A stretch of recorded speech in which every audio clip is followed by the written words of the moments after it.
Are you searching for the best in online black radio? Then go to blacktalkradionetwork.com, helping you filter through the noise. Real talk, black talk.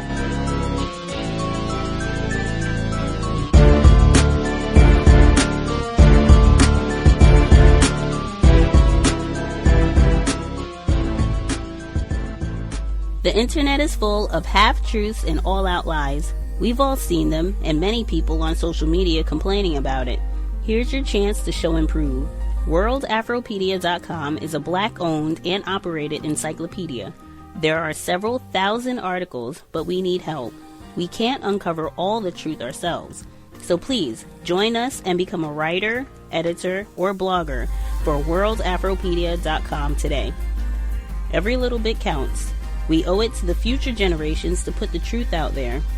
Visit WorldAfropedia.com, the African-centered encyclopedia, a global database of African knowledge for the purpose of bringing about global African wisdom and understanding.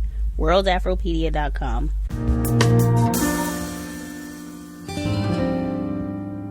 Revealed new information about what the Florida shooting suspect did immediately before and after the attack at the school. Their timeline starts at 2:19 yesterday afternoon, and they are still interviewing witnesses. Thanks for joining us tonight. I'm Lisa Hughes. And I'm David Wade. We are learning that there were major red flags that were raised about the alleged gunman. That 19-year-old is now being held tonight. Police say he used an AR-15 rifle to carry out the attack and posted very disturbing images and messages on social media.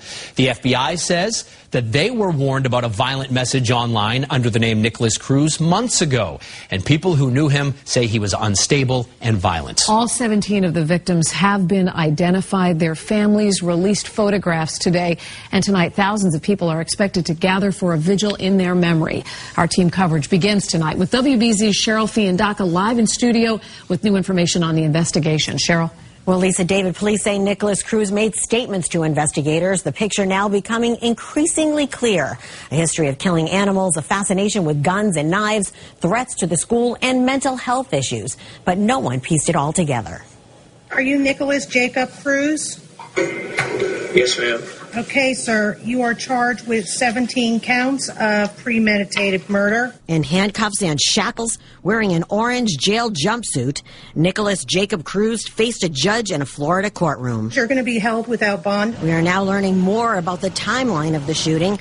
Police say Cruz opened fire on several floors in the school before exiting with other students who were running for their lives. Cruz ran toward the tennis courts, arrived at Walmart, bought a drink at Subway, went on to McDonald's, and after leaving McDonald's, police found him and took him into custody without incident. Over 2,000 people were interviewed, and we continue. This is a fluid investigation. An investigation that has already revealed some of Cruz's troubling past. The 19-year-old was expelled from Marjorie Stoneman Douglas High School.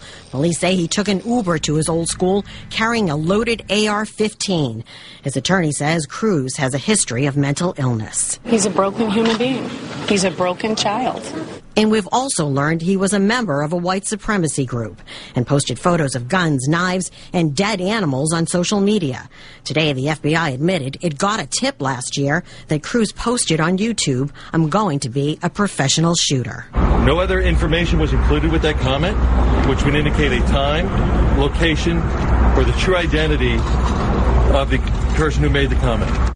The school superintendent has said they had no warning of yesterday's shooting, and the leader of the white supremacy group told the Anti-Defamation League it did not order or want the school shooting. David, Lisa? All right. Context of White Supremacy.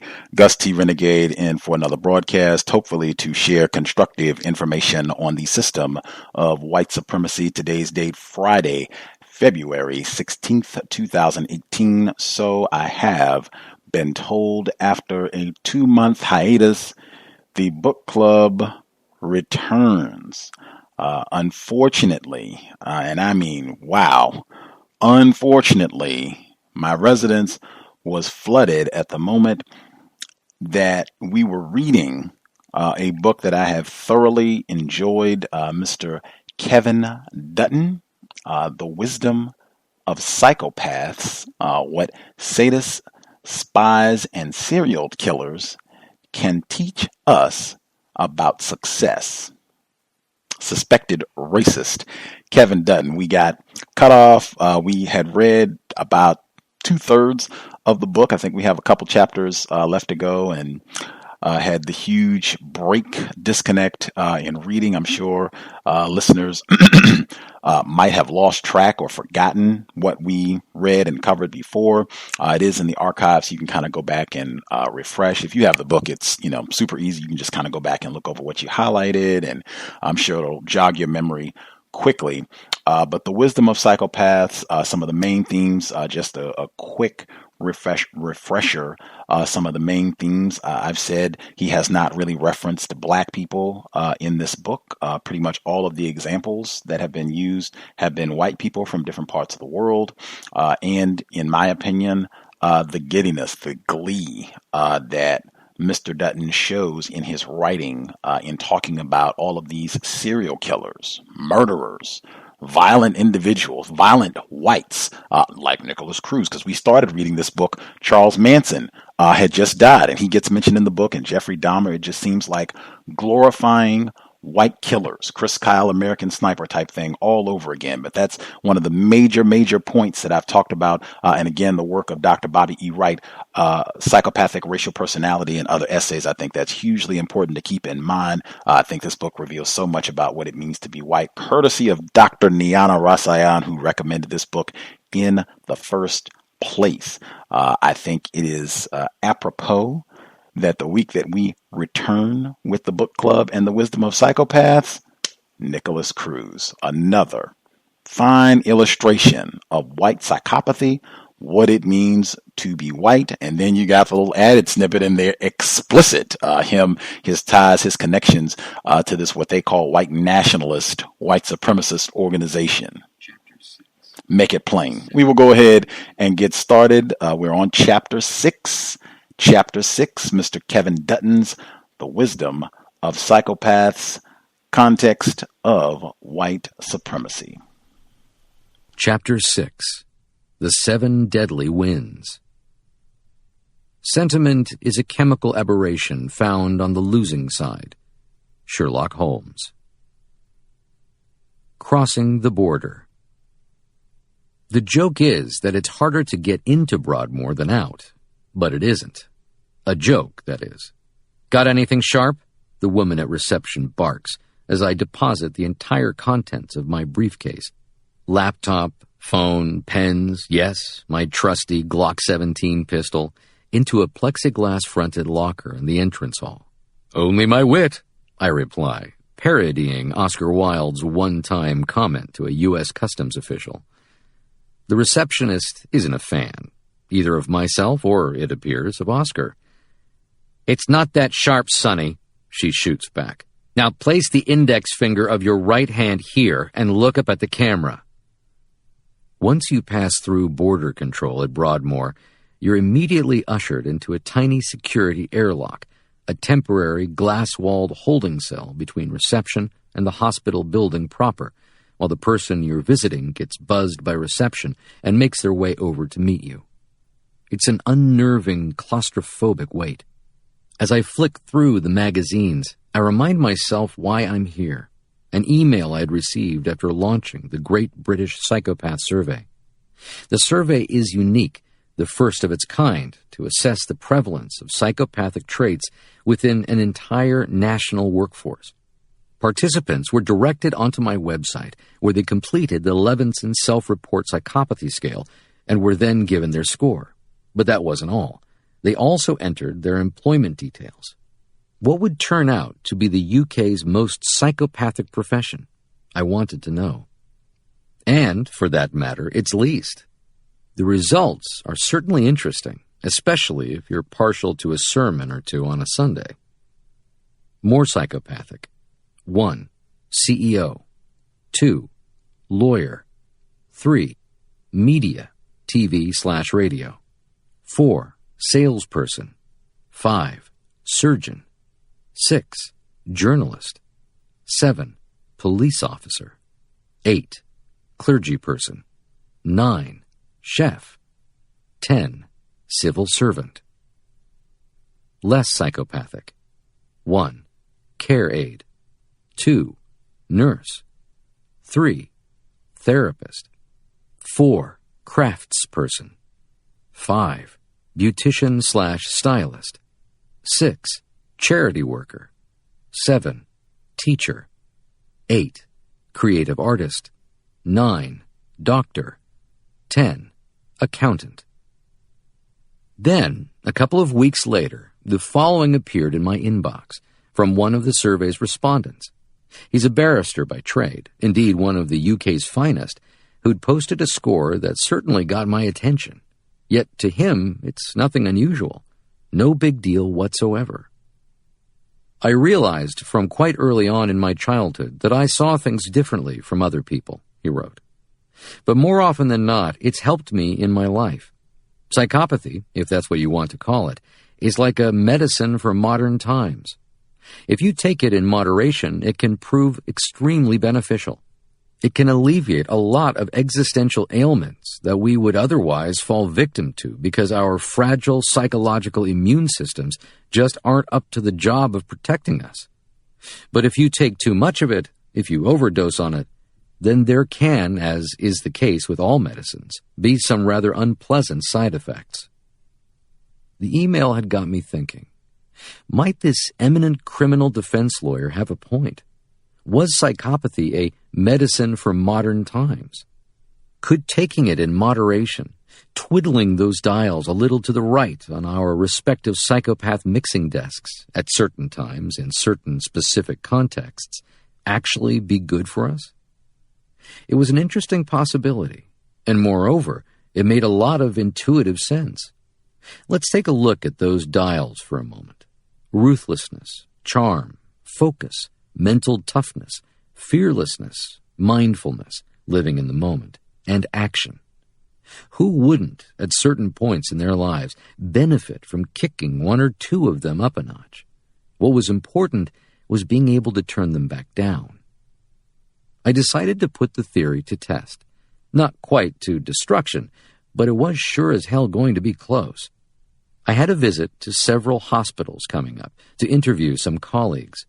But what if I went on the wards? What if, as well as meeting the doctors, I talked with some of the patients? Presented them with problems from normal, everyday life, the usual stuff we moan about at happy hour, and see what their take on it was. See what suggestions they happened to come up with. Up until now, it had seemed like a good idea. Professor Dutton? My train of thought is broken, and I look up to see a blond guy in his mid-30s peering around the door at me. Hi, I'm Richard Blake, one of the team leaders at the Paddock Center. Welcome to Broadmoor. Shall I take you over? As we weigh anchor and begin charting our course deeper and deeper into the mazy medicinal bowels of the hospital, through a series of interconnecting corridors and no-man's-land antechambers just like the one we started out from, security air bubbles, as Richard calls them. The golden rule in Broadmoor is never open any door in front of you before first making sure that the one behind is locked. He tells me, in a little bit more detail, about where we're going. The Paddock Center is an enclosed, highly specialized personality disorder directorate comprising 6 12-bedded wards.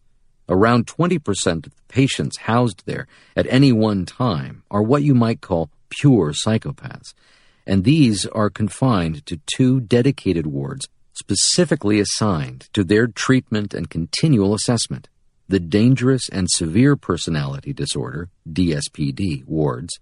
The rest present with so-called cluster disorders, clinically significant psychopathic traits, as evidenced by moderately high PCLR scores, accompanied by the presence of core supplementary traits typically associated with other certifiable personality disorders, borderline, paranoid, and narcissistic, for example. Or, alternatively, traits more indicative of primary psychotic symptomology, delusions and hallucinations being the obvious cases in point. Suddenly, reality dawns. This is no drop-in center for the mocha-sipping worried well I'm about to enter into. This is the lair, the conscienceless inner sanctum of the Chianti-swilling unworried unwell. the preserve of some of the most sinister neurochemistry in the business, where brain states can quite literally teeter on a knife edge. The Yorkshire Ripper is in here. So is the Stockwell Strangler. It's one of the most dangerous buildings on Earth. I am going to be all right, aren't I, Richard? I squeak as we suddenly emerge to the right of a large open-air enclosure, topped off with some distinctly uncooperative razor wire. He grins. You'll be fine, he says. Actually, trouble on the DSPD wards is relatively rare. Psychopathic violence is predominantly instrumental, a direct means to a specific end, which means, in an environment like this, that it's largely preventable, and in the event that something does kick off, easily contained. It's on the psychotic wards that things are less predictable. In fact, even when compared with other personality disorders, psychopaths are easier to deal with. For some reason, they tend to respond better to daily activities than, say, borderlines or paranoids. Maybe it's because of their low boredom threshold. They like to keep themselves amused. Besides, he adds, with just the merest hint of reproach, it's a bit late to turn back now, isn't it? Getting to know the locals. We are the evil elite, says Danny as he slams in his second goal for Chelsea, a belter of a header from right smack on the edge of the 6-yard area. Don't glamorize us, but at the same time, don't go the other way and start dehumanizing us either. He shoots me a glance from behind his Nintendo Wii. Things are going well, both on and off the field. Chelsea are up 2-0 against Manchester United, and I'm sitting watching in the company of a bunch of psychopaths, feet up on a table, in the corner of one of Broadmoor's ultra-sequestered DSPD wards. The vibe in the ward isn't what I'm expecting. My first impression is of an extremely well-appointed college dormitory. All blonde, clean-shaven wood, voluminous, freshly squeezed light, and mathematically defibrillated space. There's even a pool table, I notice, which today, unfortunately, it would have been nice to have clawed back my train fare, has a sheet over it. Larry, a gray, bewhiskered, roly-poly kind of guy who, in a Fair Isle sweater and beige stretch slacks, looks like everyone's favorite uncle, except that if you were planning on going out for the evening, you'd be better off hiring Herod as a babysitter, takes a shine to me. He's had enough of the football. You know, he says, as he shakes my hand and silently impales me on his somnolent moonlit stare, they say I'm one of the most dangerous men in Broadmoor. Can you believe that? But I promise I won't kill you. Here, let me show you around. Larry escorts me to the far end of the ward, where we stop to take a peek inside his room. It's the same, pretty much, as any other single-occupancy room you might find in a hospital, though with a few more creature comforts, like a computer, for instance, and desk space, and a raft of books and papers on the bed. Sensing perhaps my inchoate curiosity, he draws a little closer. I've been in for 20 years, he sibilates in my ear. That's a hell of a lot of time to... He clears his throat and smiles conspiratorially. Have on your hands. Are you with me? Next station down is the garden, a sunken, gray-bricked patio affair about the size, give or take, of a tennis court, interspersed with benches and conifers. Verdict? Gets a bit samey after 20 years. Fair enough. We then venture over to the opposite side of the ward. The layout of the place is symmetrical. 6 rooms on one side, 6 on the other, separated in the middle by a well-vacuumed ash-gray meridian, and drop in on Jamie. This guy's from Cambridge University, announces Larry, and he's in the middle of writing a book on us.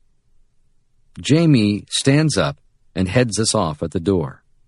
It's a clear invitation for us to kindly retrace our steps, which we do rather quickly, back into the sanctuary of the ward. Jamie, it transpires, is a completely different proposition from Larry.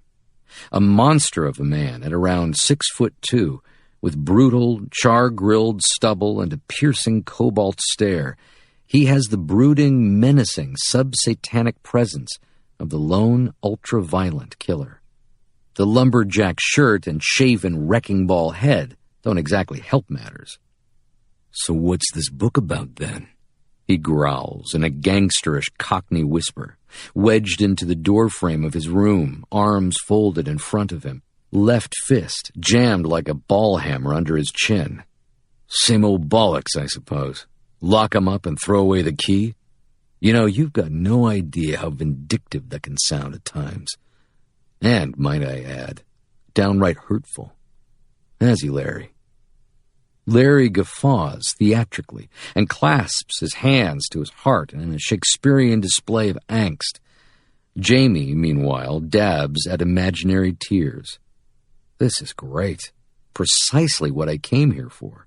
Such stoic irreverence in the face of unremitting adversity is something, perhaps, we could all do with a little bit more of. "You know what, Jamie?" I say. "I'm trying to do exactly the opposite. I happen to think that you guys have got something to teach us, a certain personality style that the rest of us can learn from. In moderation, of course. That's important. Like the way, just now, you shrugged off what people might think of you. In everyday life, there's a level on which that's actually quite healthy." Jamie seems quite amused by the idea that I might be soliciting his advice, that the polarized vantage point of a psychopath might, in actual fact, offer some valuable perspective on the dilemmas of everyday life. But he's still a little circumspect. "Are you saying that me and Captain McAllister here have just got too much of a good thing?" he sneers. "That the car's pretty cool, but the driver's too fast for the road?"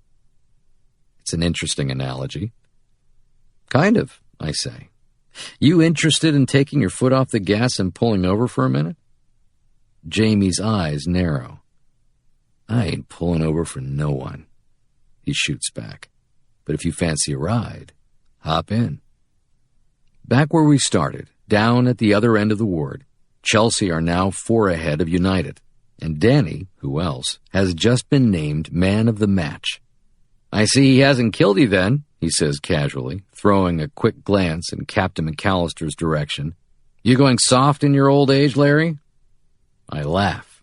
More than a little nervously, I realize. There's a healthy tinge of mania in my chortling. But Larry is deadly serious. "Hey," he says insistently, "you don't get it, do you, boy? I said I wouldn't kill you, and I didn't, right?" Suddenly, it dawns on me that Larry may not have been bluffing, may well have been exerting a touch more self-control than appearances might have suggested, and that my nervous discomfiture and attempt to laugh it off has, far from achieving that noble and laudable aim, succeeded in getting his back up. "No, I do, Larry," I pipe up. "Get it, really. Thanks, man. It's very much appreciated." Jamie smiles. He obviously finds it funny. But from the precariously thin ice that I now appear to be skating on, it's no laughing matter at all.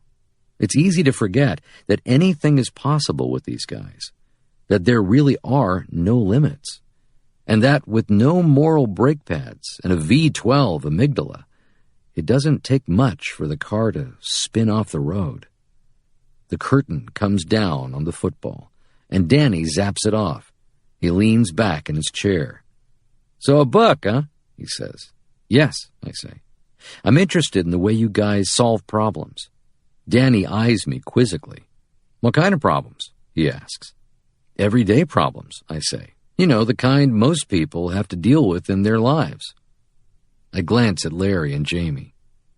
"Mind if I give you an example?" Danny looks at the clock. "Why not?" he sighs. "As long as it doesn't take longer than 5 years. "I'll try to keep it brief," I say, and tell him about some friends of mine who are trying to sell their house. Ruthlessness. How to get rid of an unwanted tenant. That was the question for Don and his wife Fran, who'd just had Fran's elderly mother Flo move in with them. Flo had lived in her previous house for 47 years, and now that she no longer needed it, Don and Fran had put it on the market. Being in London, in an up-and-coming area, there was quite a bit of interest, but also a bit of a problem. The tenant, who wasn't exactly ecstatic at the prospect of hitting the road. Dawn and Fran were pretty much at the end of their tether. They'd already lost out on one potential sale because he couldn't or wouldn't pack his bags. Another might prove disastrous. But how to get him out? "I'm presuming we're not talking violence here," inquires Danny, right? "Right," I say. "We wouldn't want to end up inside, now would we?" Danny gives me the finger. But the very fact that he asks such a question at all debunks the myth that violence, for psychopaths, is the only club in the bag. "How about this, then?" rumbles Jamie. "With the old girl up at her in-laws, chances are the geezer's going to be alone in the house, yeah?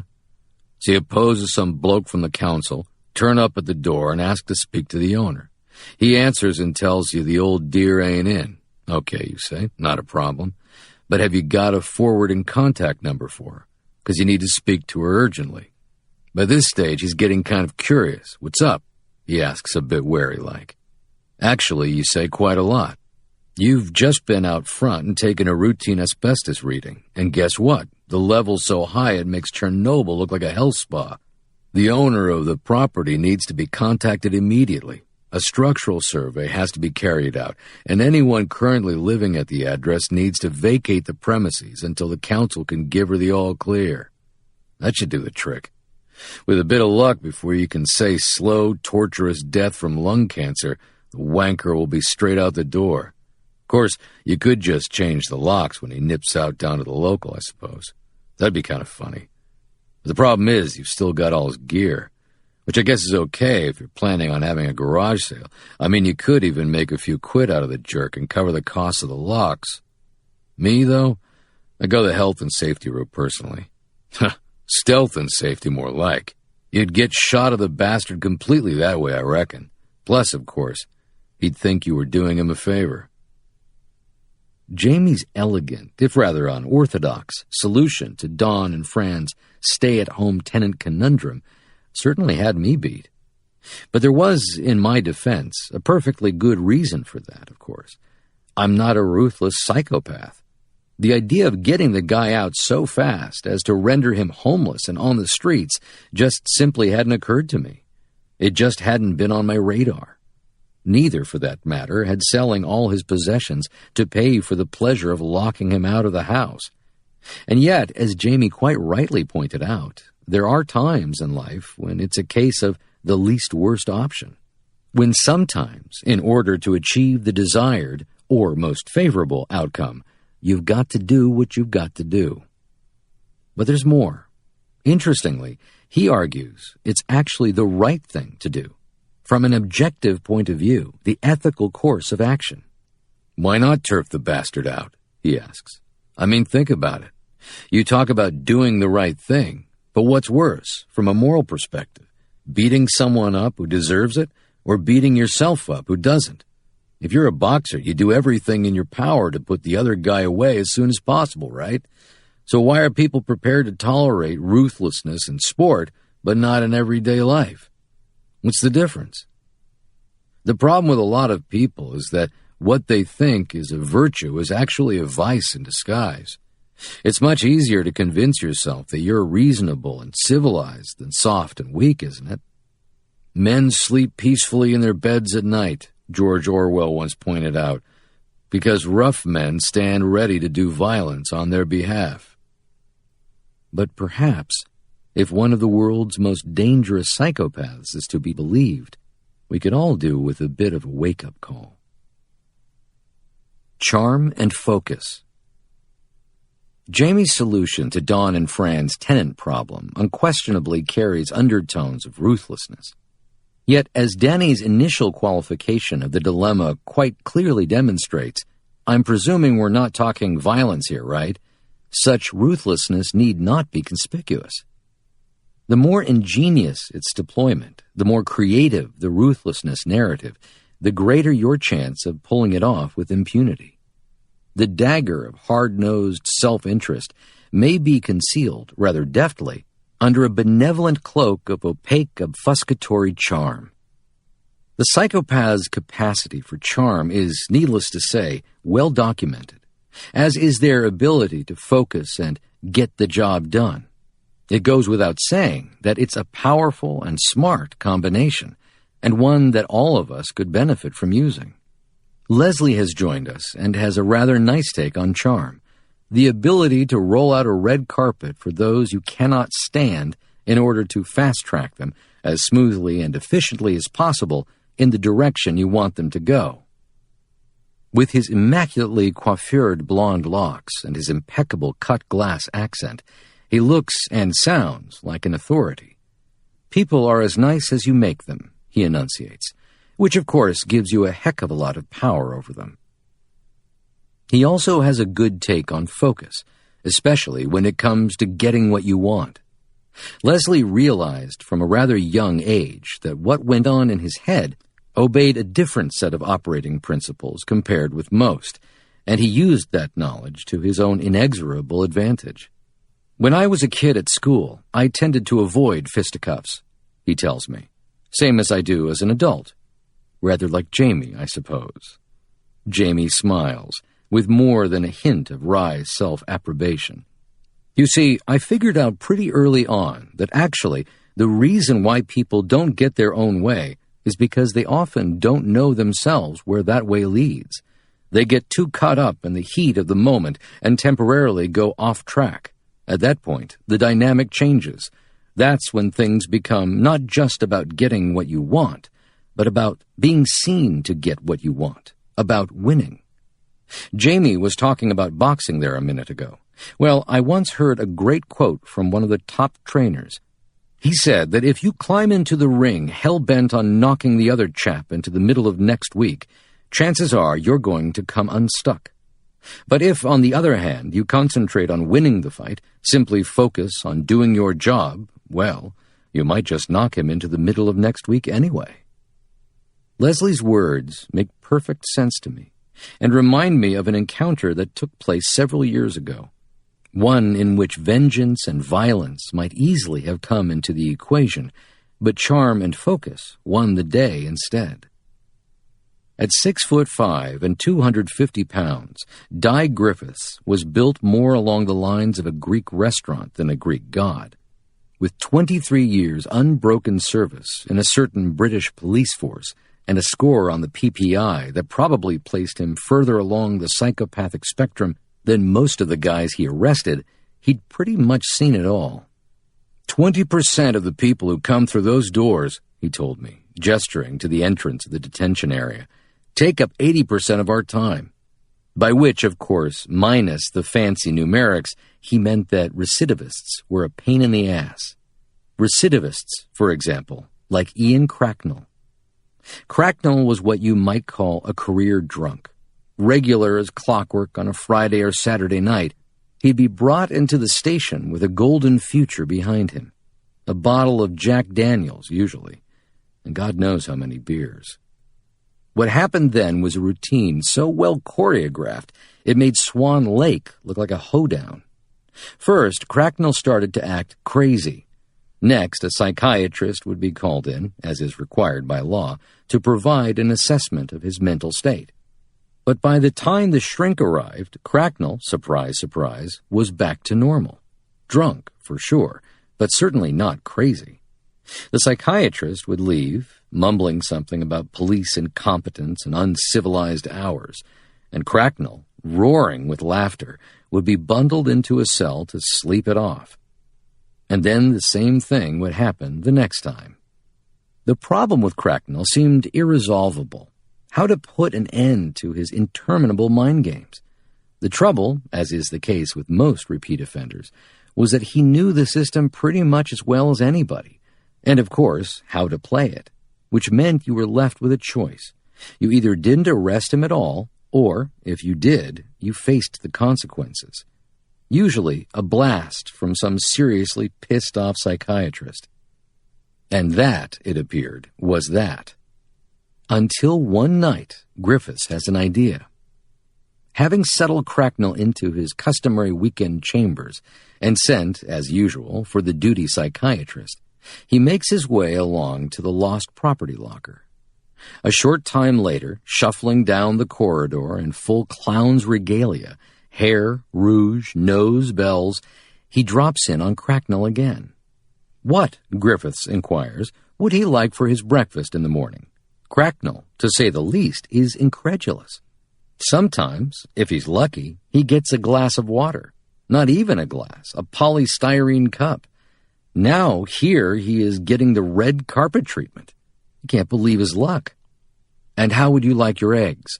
Griffiths continues. Scrambled, poached, fried, or boiled. With the attention to detail of a top maitre d', he makes a note of everything Cracknell asks for, even the freshly squeezed orange juice. Then he leaves. 10 minutes later, when he returns with the duty psychiatrist, he's back in uniform. So, mutters the psychiatrist, what seems to be the problem this time? Cracknell looks edgy. It's not me you should be talking to, he stammers. It's him. You're not going to believe this, but just before you got here, he was all done up in a clown's costume and asking me what I wanted for breakfast. The psychiatrist shoots Griffiths a suspicious glance. Griffiths just shrugs. Looks like we're in business, he says. Di Griffiths, take my word for it, isn't a man you want to get on the wrong side of in a hurry. Plenty of people have, and most of them ended up with a couple less teeth than they started with. He's not called the dentist for nothing. But Griffiths, quite clearly, has more than one string to his bow. He could easily have taught Cracknell a lesson. Drunks, as everyone knows, have accidents, bang into things, pick up the odd bruise here and there. And yet, he didn't. Instead, he went a different route entirely. He avoided the trap that Leslie had so eloquently warned of, the temptation to not just get what you want, but to be seen to get what you want, to show Cracknell who was boss behind closed doors on a personal, superfluous level, and focused, in contrast, on finding a solution that would resolve the dilemma once and for all, not just for himself, but for his colleagues down the line. He concentrated on the issue at hand, rolled out the red carpet, and eradicated the problem at source. Psychiatrists could put their feet up over the weekend. Of course, the observation that charm, focus, and ruthlessness, three of the psychopath's most instantly recognizable calling cards, constitute, if you can juggle them, a blueprint for successful problem-solving might not come as too great a surprise, perhaps. But that this triumvirate can also predispose, if the gods are really smiling on you, to inordinate, towering, long-term life success might well be a different matter. Take Steve Jobs. Jobs, commented the journalist John Arledge shortly after his death, achieved his cult leader status not just by being single-minded, driven, focused. He exuded, according to one former colleague, a blast furnace intensity, perfectionistic, uncompromising, and a total ball-breaker. All successful business leaders are like that, however much their highly paid PR honeys might try to tell us they are laid-back fellas, just like the rest of us. No, there was more to him than that. In addition, Arledge notes, he had charisma, he had vision. He would, as the technology writer Walt Mossberg revealed, even at private viewings, drape a cloth over a product, some pristine new creation on a shiny boardroom table, and uncover it with a flourish. Apple isn't the world's greatest techno-innovator. Nowhere near it, in fact. Rather, it excels, in contrast, at rehashing other people's ideas. It wasn't the first outfit to introduce a personal computer, IBM, nor was it the first to introduce a smartphone, Nokia. Indeed, when it has gone down the innovation road, it's often screwed up. Anyone remember the Newton or the Power Mac G4 Cube? But what Jobs did bring to the table was style, sophistication, and timeless technological charm.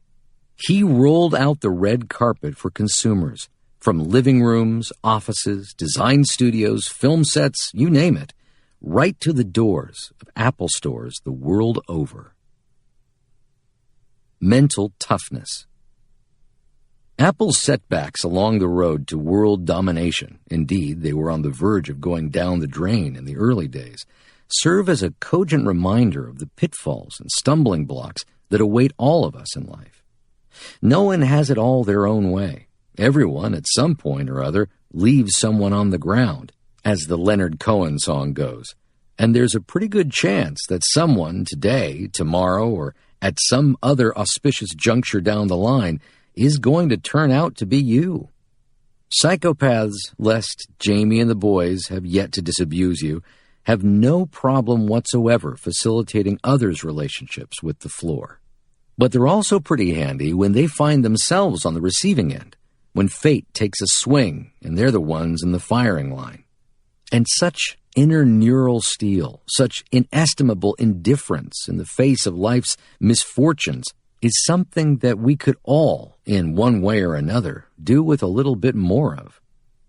James Rilling, associate professor of anthropology at Emory University, has demonstrated this in the lab and has discovered, in an iterated prisoner's dilemma task like the one we discussed in Chapter 3, an odd yet uplifting paradox about the psychopath.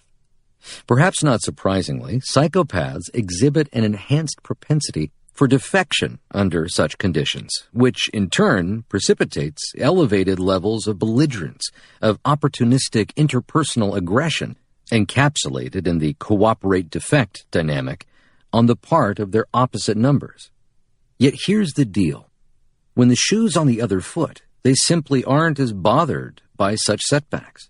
Following the occurrence of these turnaround, see-how-you-like-it outcomes, in which those scoring high in psychopathy find their own attempts to cooperate unreciprocated, Rilling and his co-workers uncovered something interesting in their brains. Compared with their nicer, more equitable fellow participants, the psychopaths exhibit significantly reduced activity in their amygdalae, a registered neural trademark of turning the other cheek, which can sometimes manifest itself in rather unusual ways. When we were kids, Jamie chimes in, we'd have a competition, see who could get shot down the most times on a night out, by girls like. Although in old McAllister's case here, we'd have had to have widened the field a bit. Larry looks at me nonplussed. Anyway, the bloke who'd got the most by the time the lights came on would get the next night out for free. Of course, it was in your interest to rack up as many as possible, weren't it? A night on the town with everything taken care of by your mates? Aces. But the funny thing was, soon as you started to get a few under your belt, it actually got fucking harder. Soon as you realize that it actually means jack shit, you start getting cocky. You start mouthing off, and some of the birds start to buy it. Give rejection the finger, and rejection gives it back. Fearlessness. Jamie and company aren't the first to make the connection between fearlessness and mental toughness. Lee Crust and Richard Keegan of the University of Lincoln, for example, have shown that the majority of life's risk-takers tend to score higher on tests of general mental toughness than those who are risk-averse, with scores on the challenge/openness to experience subscale being the single biggest predictor of physical risk-taking, and scores on the confidence subscale being the biggest predictor of psychological risk-taking. Both qualities that psychopaths have in abundance. Recall the words of Andy McNabb in the previous chapter? You know there's a high chance of getting killed on a mission. You know there's a fair probability of being captured by enemy troops. You know there's a good possibility that you and your parachute will be swallowed up by waves the size of high-rises in some seething foreign ocean. But fuck it, you get on with it. That's what Special Forces soldiering is all about. That members of Special Forces are both fearless and mentally tough, psychopathically so, it emerges, as the results of many of those I've tested bear witness, is beyond doubt. In fact, the instructors in the SAS's brutal, bestial selection process, which extends over a period of 9 months and which only a handful of candidates pass, are specifically on the lookout for such qualities, as some of the nightmares one endures in it attest to. One example, recounted to me by a guy who came out on top, provides a pretty good insight into the kind of mental toughness that separates the men from the boys, that exemplifies the mindset, the elite psychological makeup of those who eventually prevail. It's not the violence that breaks you, he elucidates. It's the threat of violence, that carcinogenic thought process that something terrible is going to happen, and that it's just around the corner. He goes into details about one particular instance, which put me off fixing my car exhaust forever. Typically, by this stage, the candidate's exhausted. Then, the last thing he sees before we place the hood over his head is the 2-ton truck. We lie him down on the ground, and as he lies there, he hears the sound of the truck getting closer. After 30 seconds or so, it's right on top of him. The engine just inches away from his ear. We give it a good rev, and then the driver jumps out. He slams the door and walks away. The engine's still running. A little while later, from somewhere in the distance, someone asks if the handbrake's on. At this point, one of the team, who unbeknownst to the guy in the hood has been there all the time, gently starts to roll a spare tire onto his temple as he lies on the ground. By hand. Gradually, he increases the pressure. Another member of the team revs the truck up a bit, so it seems like it might be moving. After a few seconds of that, we take the tire away and remove the hood. Then we lay into him. It's not unusual for people to throw in the towel at that point. I amuse the fellas, Danny, Larry, Jamie, and Leslie, with my own little taste of SAS selection, which I got while doing a TV pilot. Chained to the floor of a cold, dimly lit warehouse, I watched, in abject terror, as a forklift truck dangled a pallet of reinforced concrete several yards above my head, and then proceeded to lower it so that the sharp, rough-hewn base exerted a gentle pressure on my chest. It remained there for about 15 seconds before I heard the operator yell above the scream of the hydraulics, "Shit, the mechanism's jammed, I can't lift it!" In hindsight, in the safety of the debriefing room, it soon became clear that I'd been in no physical danger whatsoever. In actual fact, the reinforced concrete hadn't been concrete at all. It was painted polystyrene. But of course, I hadn't known that at the time, and neither do the Special Forces candidates who undergo such ordeals in selection. It had all been horribly real. Jamie, however, is distinctly unimpressed. But even if the mechanism had jammed, he points out, that doesn't mean to say the rig's going to come crashing down on top of you, does it? It just means you're stuck there for a while. So what? I've thought about this. They say that courage is a virtue, right? But what if you don't need courage? What then? What if you don't have fear to start with? If you don't have fear to start with, you don't need courage to overcome it, do you? The concrete and tire stunts wouldn't have bothered me, mate. They're just mind games. But that doesn't make me brave. If I couldn't give a shit in the first place, how can it? So you see, I just don't buy it. It seems to me that the reason you harp on about courage all the time, the reason people feel they need it, is to bring yourself up to the level I function at naturally. You may call it a virtue, but in my book, it's natural talent. Courage is just emotional blood doping. Mindfulness. Sitting on a sofa opposite a 6'2" psychopathic skinhead as he positions a sizable psychological magnet by the side of your moral compass isn't exactly comfortable. I'm well aware of psychopaths' considerable powers of persuasion, but even so, I can't help thinking that Jamie has a point. What a hero might do against the muffled synaptic screaming of hardwired survival instincts, a psychopath might do in silence, without even breaking a sweat. And to set the compass spinning even faster, Leslie introduces another existential conundrum to the proceedings. But it's not just about functionality, though, is it? He demurs. The thing about fear, or the way I understand fear, I suppose, because to be honest, I don't think I've ever really felt it, is that most of the time it's completely unwarranted anyway. What is it they say? 99% of the things people worry about never happen? So what's the point?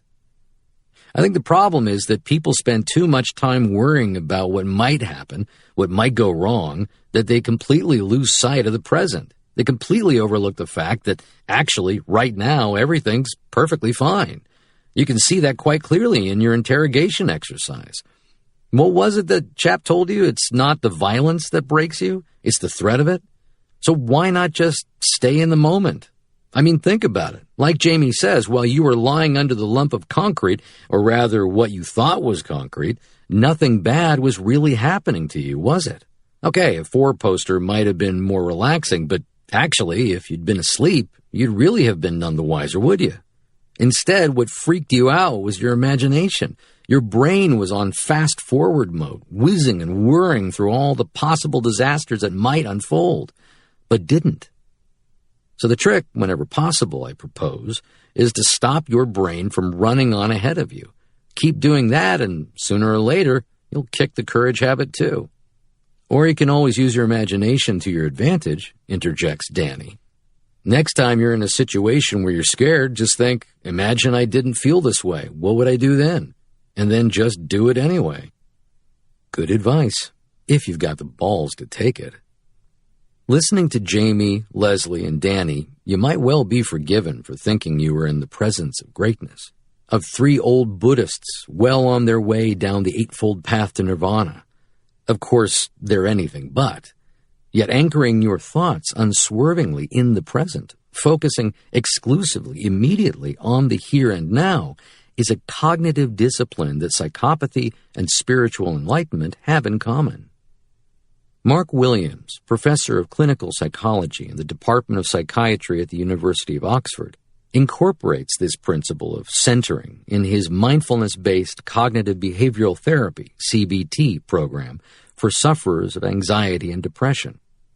Mindfulness, I tease Mark, in his office at the Warrenford Hospital, is basically Buddhism with a polished wooden floor, isn't it?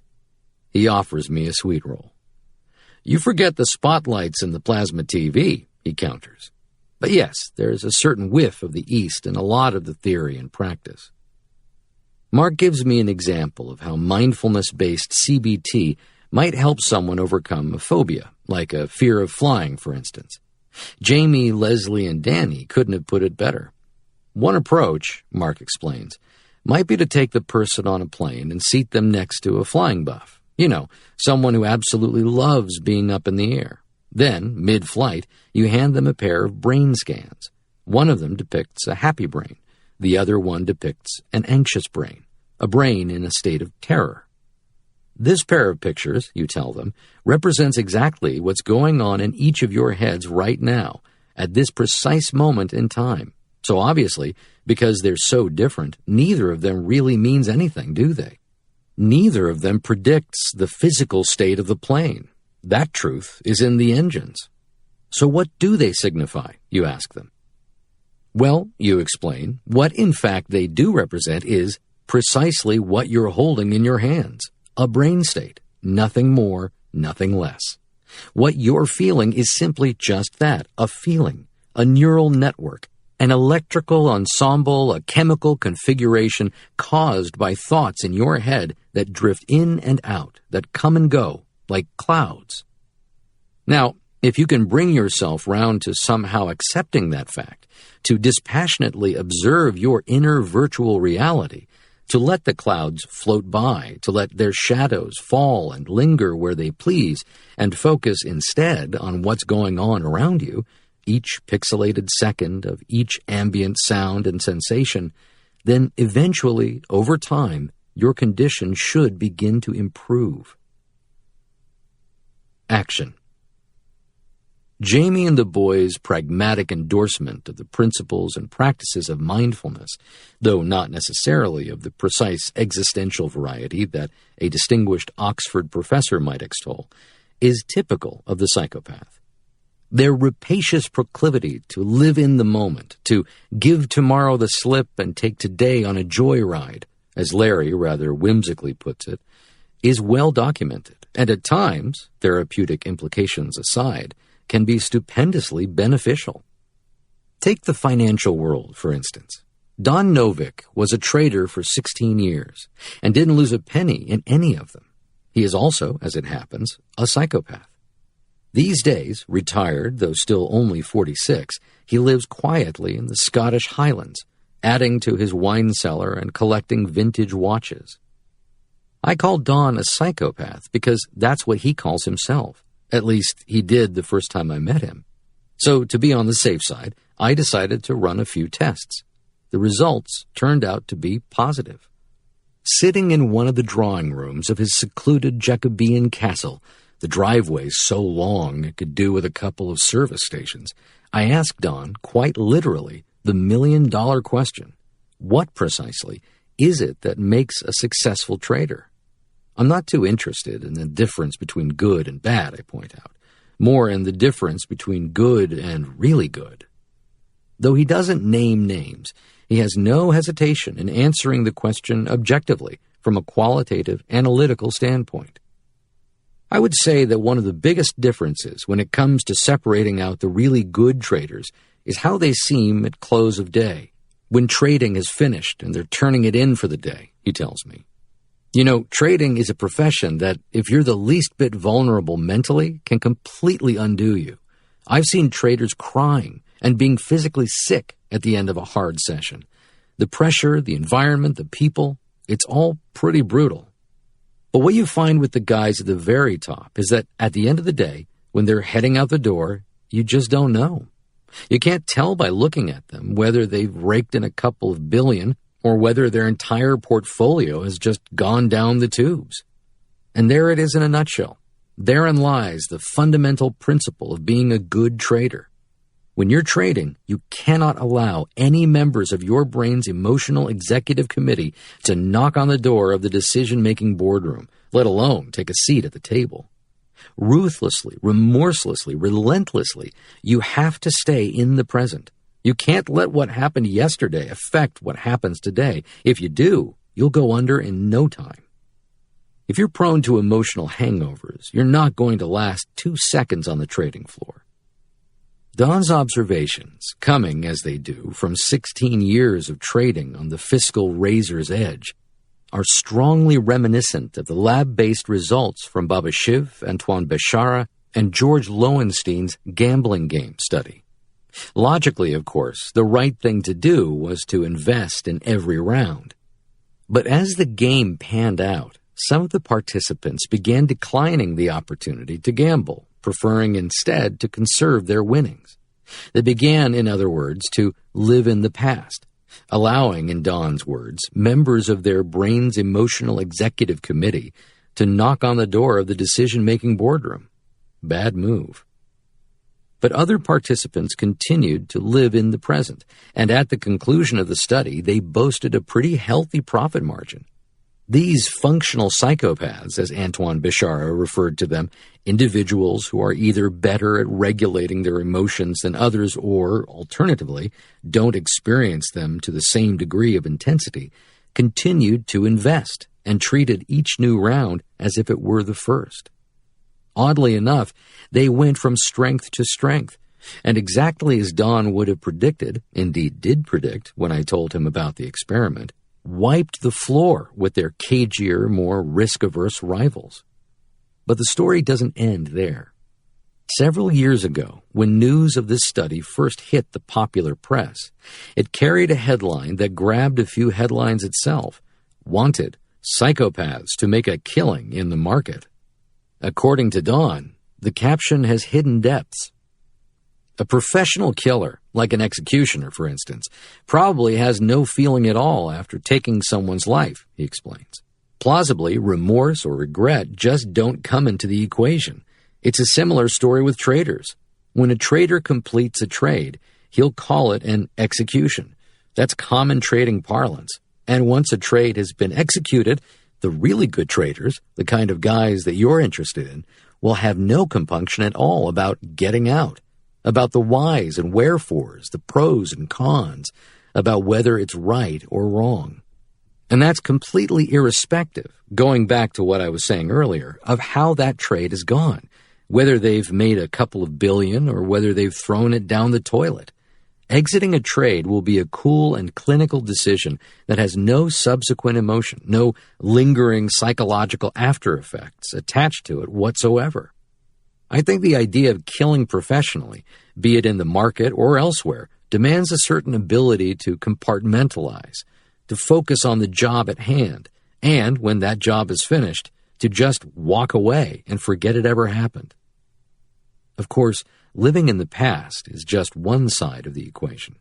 Living in the future, getting ahead of ourselves, allowing our imagination to run riot, as mine had under the pallet of reinforced concrete, or whatever the hell it was, can be equally incapacitating. Studies, for instance, of cognitive and emotional focus in the context of dysfunctional decision-making have shown that when we evaluate common, everyday behaviors, things like diving into a swimming pool or picking up the phone and delivering bad news, the imagined potential reality is significantly more discomforting than the real one, which explains, of course, our unquenchable urge to procrastinate much of the time.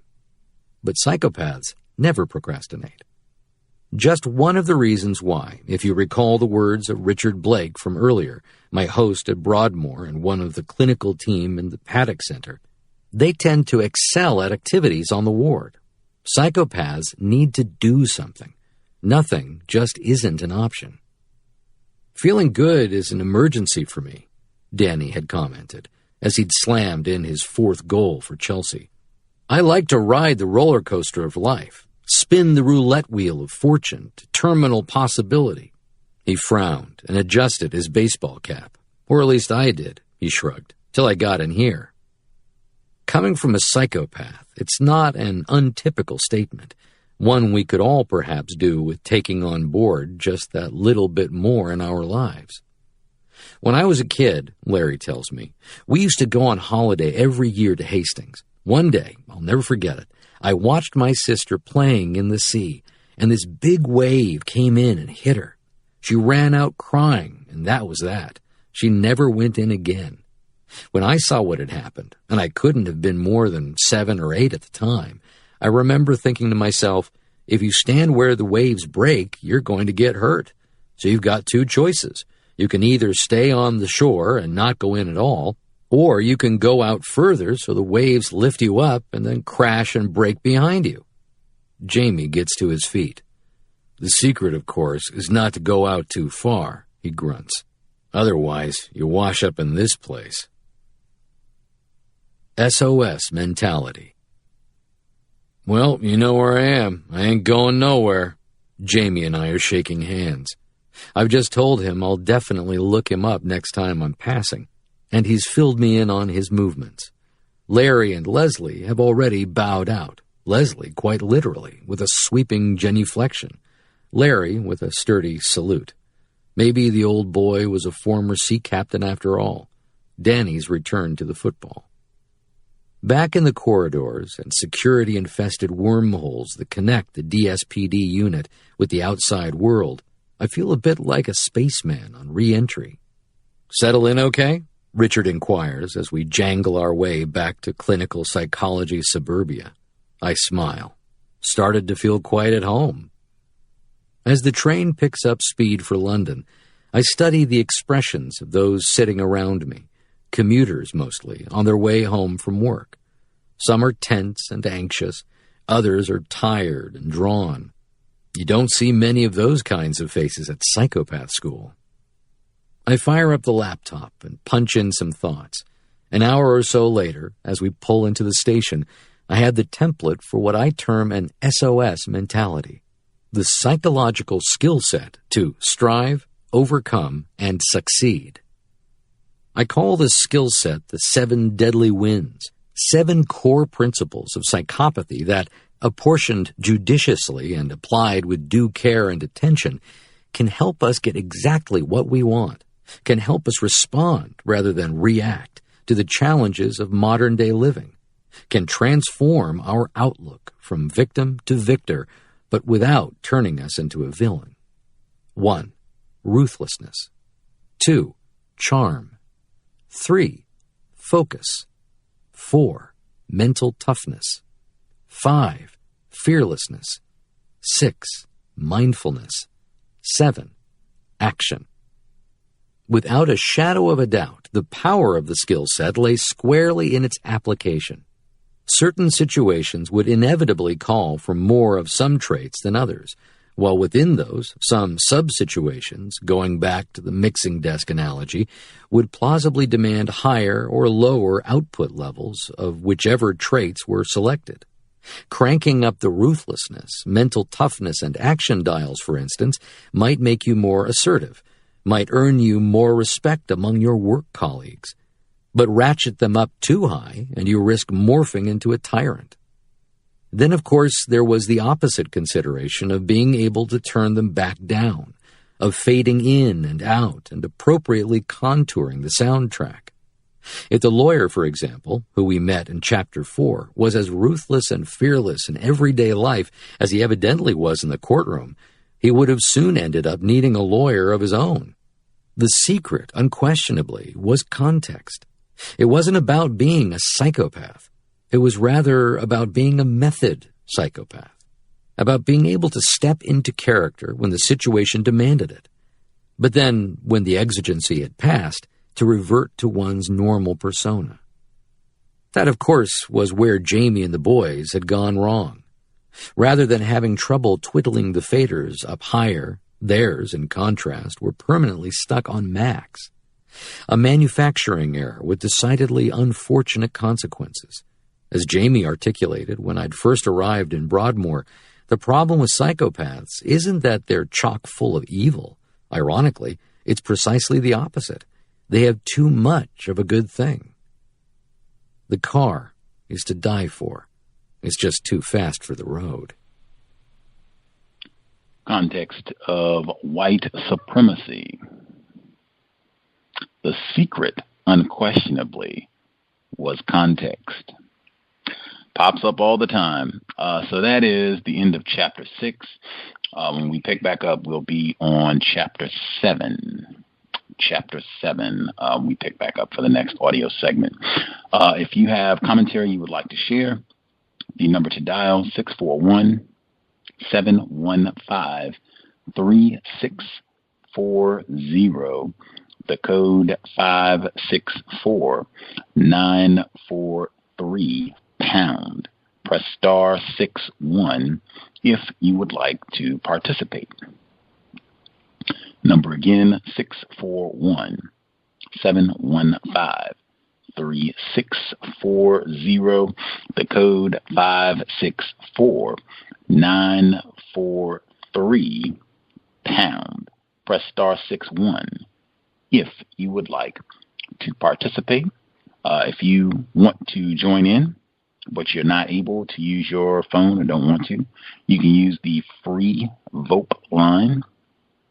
It's linked at Black Talk Radio Network. If you need the address, it is tiny.cc/1race, and that is the number 1.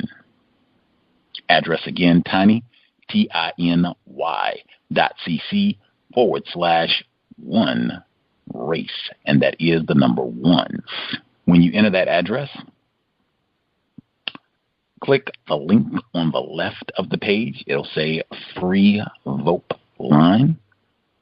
When you click that link, it will open a small window on your screen. The first line, it is a drop-down menu. Select the number I just gave out, which again is 641-715-3640. Next line, it will ask for a code. That code again, 564-943. Final line, it will ask for a name. You can put in a real name. You can press random keys. You can put in a nickname, whatever you're comfortable with. Once you get all that information entered, click the green button at the bottom. It will connect you to the live broadcast. You should be able to hear us. It is the same procedure if you're interested in speaking. You'll see a dial pad on your screen. Press *61. I'll see your hand, and we will get you on the line. That's it. I know it's been such a long interval. Folks were able to follow and keep up. I hate reading a book and then having a long delay, because a lot of times you don't even, go back to finish reading it. If you put it down for a month, it's hard to remember where you were and everything in the book. But be that as it may, sticking to it, persevering. Folks have commentary on the first chunk of the reading. Folks who have a hand up, line should be open. Feel free. May I be heard? Yes, ma'am. Hello. Thank you for taking my call. This is Red in Nevada. A couple of the notes that I have. I guess the most important thing that I heard, and I remember reading, I don't have the book anymore, but it was just, the audio was just recently said, basically how you're supposed to be like a method psychopath, so you're supposed to turn it on and turn it off when the situation calls for it. And I definitely feel like it definitely helps me to better understand how, it's basically like how white people, they can multitask. They know, when are racist. They can multitask, when they know when to turn on their psychopathy and when to turn it off. Sometimes when it comes to, especially being around non-white black people, they put on this, that's when they put on the charm, one of those, as he quoted, the seven winds, or not the 7 deadly winds or something like that. So I definitely thought that was really important to me. The other thing is that I noticed how he liked to quote and talk about the person Jamie a lot, and he described him now in the physical book, it was on page 178. He described him as a skinhead, and I kind of feel like maybe, I think of like, in the American sense, skinhead, Ku Klux Klan, that type of person. But I thought that was kind of interesting how he kind of gravitated more towards him, and how even on page 85, how he was like, he even told him, or it could have been a lie, of course, but how, he wanted to see him again, or he might, decide to look him up or whatever. I like the part, I think it was on page 184, where he talked about, I can't remember if it was, I think he might have been quoting someone else, I guess the retired trader, that, once the job is finished, you walk away and you forget about it, basically. So that kind of goes into that whole ruthlessness. So you don't care about how these people feel. So it's kind of like, why are we forgiving people who don't care? They do what they want to do to, uphold the system, and they don't think twice about it. And it seems like that's been coming up, has come up before in the book, when he spoke to the Andy McNabb person, who basically quoted that same thing when it was referred to, if you're in a hostile situation, you pull the trigger and then you forget about it. You don't worry about, you don't keep, I basically keep harping on it. The last thing that I'll mention is when he talked about the nonchalantness, or being nonchalant, psychopaths being nonchalant, and how that shouldn't be looked at as being courageous. And I definitely appreciate that. And it just makes me kind of think that we shouldn't, like our victims of white supremacy, we shouldn't necessarily be congratulating or thanking white people for, having some possible truths, telling us some possible truths about the system of racism, white supremacy. It's not like they've really done anything major.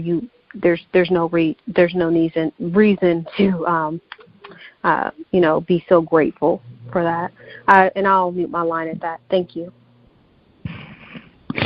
Appreciate that, Red in Nevada. Excellent in terms of not thanking white folks for giving up a few tidbits about racism, white supremacy. I think I've seen a lot of that happen down through the years, where we are ready to give out congratulations, and that is not in order at all. Other folks who dialed in with a hand up, if you have a commentary on the first portion of the book, that was all of Chapter 6 that we just heard, If you have a hand up, line should be open. Proceed.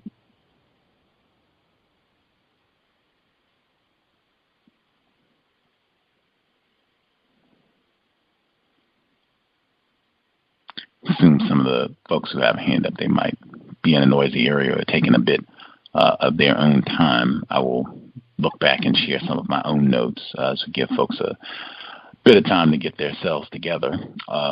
See, going back to the very beginning of the chapter when he's going to this detention facility and he checks in his trusty Glock 17 pistol. I'm not sure how many other authors, the numerous books that we've covered over the years, I'm not sure how many of the authors admit within the text to what type of firearm they're toting as they go out to conduct their interviews and speak with subjects for their book.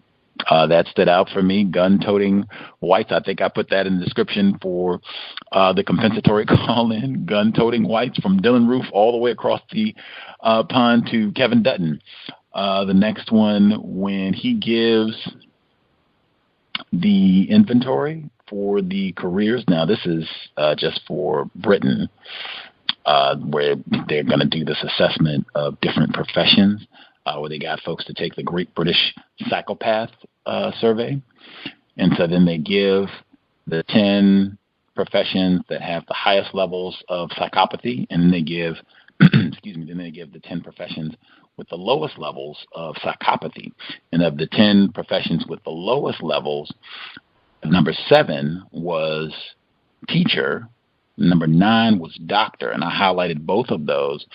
I find that hard to believe. I'm a little suspicious of that. And again, now this is for Britain. Now, if you're a teacher in Britain, presumably you would have a significantly higher number of white students, I would think, than you would in the States. You certainly wouldn't have as many black students in Britain as you would in the States. Presumably that would be the case if you're a doctor for patients you would be treating as well. You would have a lower number of patients. But I just think of medical apartheid and what they call the school to prison pipeline. I do not think in the U.S. that you have low levels of psychopathy amongst white teachers, white doctors, stateside, even in the world.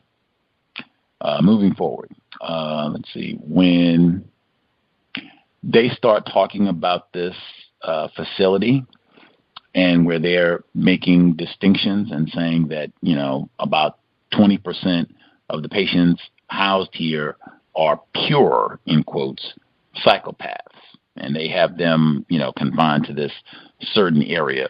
That reminded me of Mr. Fuller when he talks about racists going to the bottom of the ocean and studying a grain of sand in order to refine their system in terms of that level of detail, where we've studied our population, we've studied the inmates, and we have divided them up into these different types of groups based on how dangerous they are, their levels of criminality. We've divided them up so we can better manage them. And they do that same sort of thing with victims of white supremacy, in my opinion. I could be in error. When he starts talking about some of these characters that he's speaking with, inmates, presumably, in this detention facility, where he describes the first, he says, or he's just describing the facility at first. He says, the vibe on the ward isn't what I'm expecting. My first impression of an extremely well-appointed college dormitory, all blonde, clean-shaven wood. I thought that was interesting for a couple of points. Number one, just to contrast that with the types of prison environments that Khalif Browders of the world are subjected to here in the U.S. and other places where you have a high population of black people that are going to be caged. I don't think that they get prison environments that look like college dormitories with blonde, clean-shaven wood. And I just thought, again, the association with blonde generally being associated with the hair of individuals classified as white, or often being associated with them, that being associated with having premium, high-quality furniture and housing for these inmates. That stood out. And then, wowzing moment, of course, they got a pool table too, all the luxuries. Let's see, next. When they start going through these different scenarios, and I feel like he's done that a few times in the book. He's talking to Jamie here. I think Red Nevada said that's one of the favorite skinhead type characters that get described. And when Jamie, I think his suggestion of what to do if you had to get rid of a tenant who didn't want to move, and his suggestion was, to make up this ruse about asbestos, and the asbestos investigator comes by and tricks him, and then the person will want to leave on their own. And the phrase is, sometimes in life, it's a case of the least worst option. I feel like whites give those types of sentences on a regular basis to justify doing something that many might deem to be incorrect. They will, say that's the case.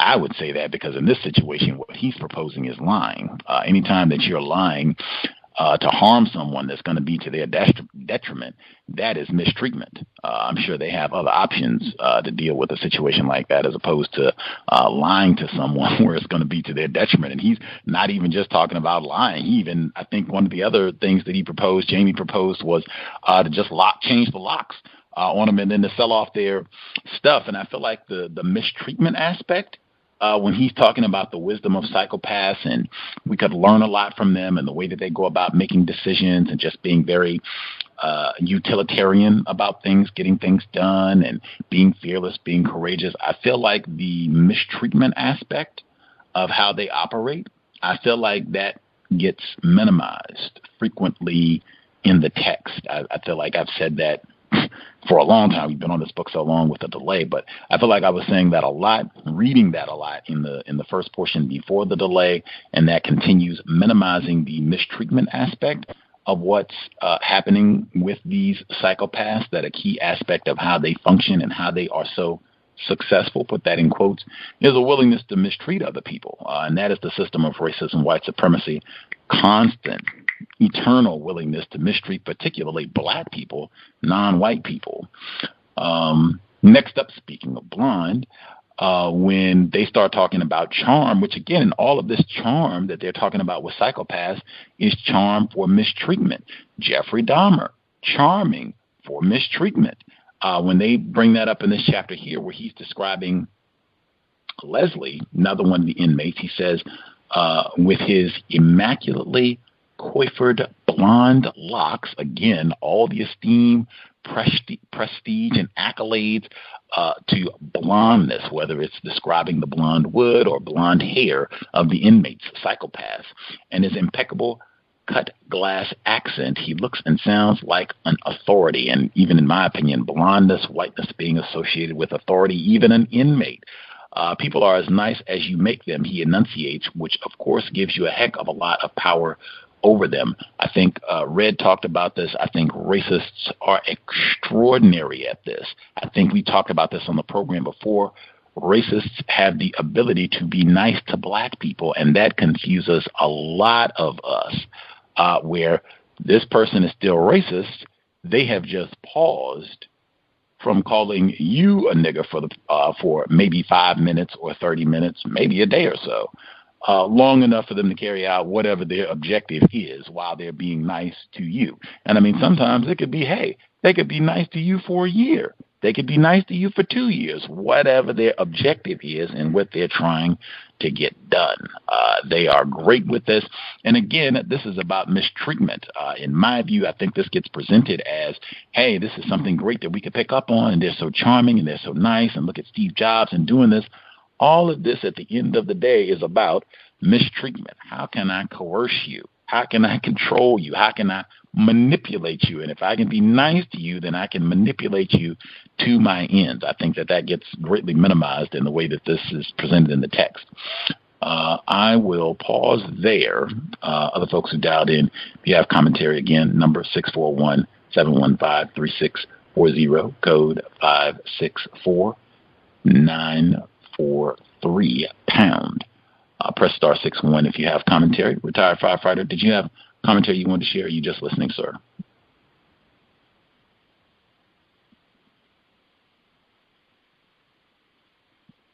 Greetings.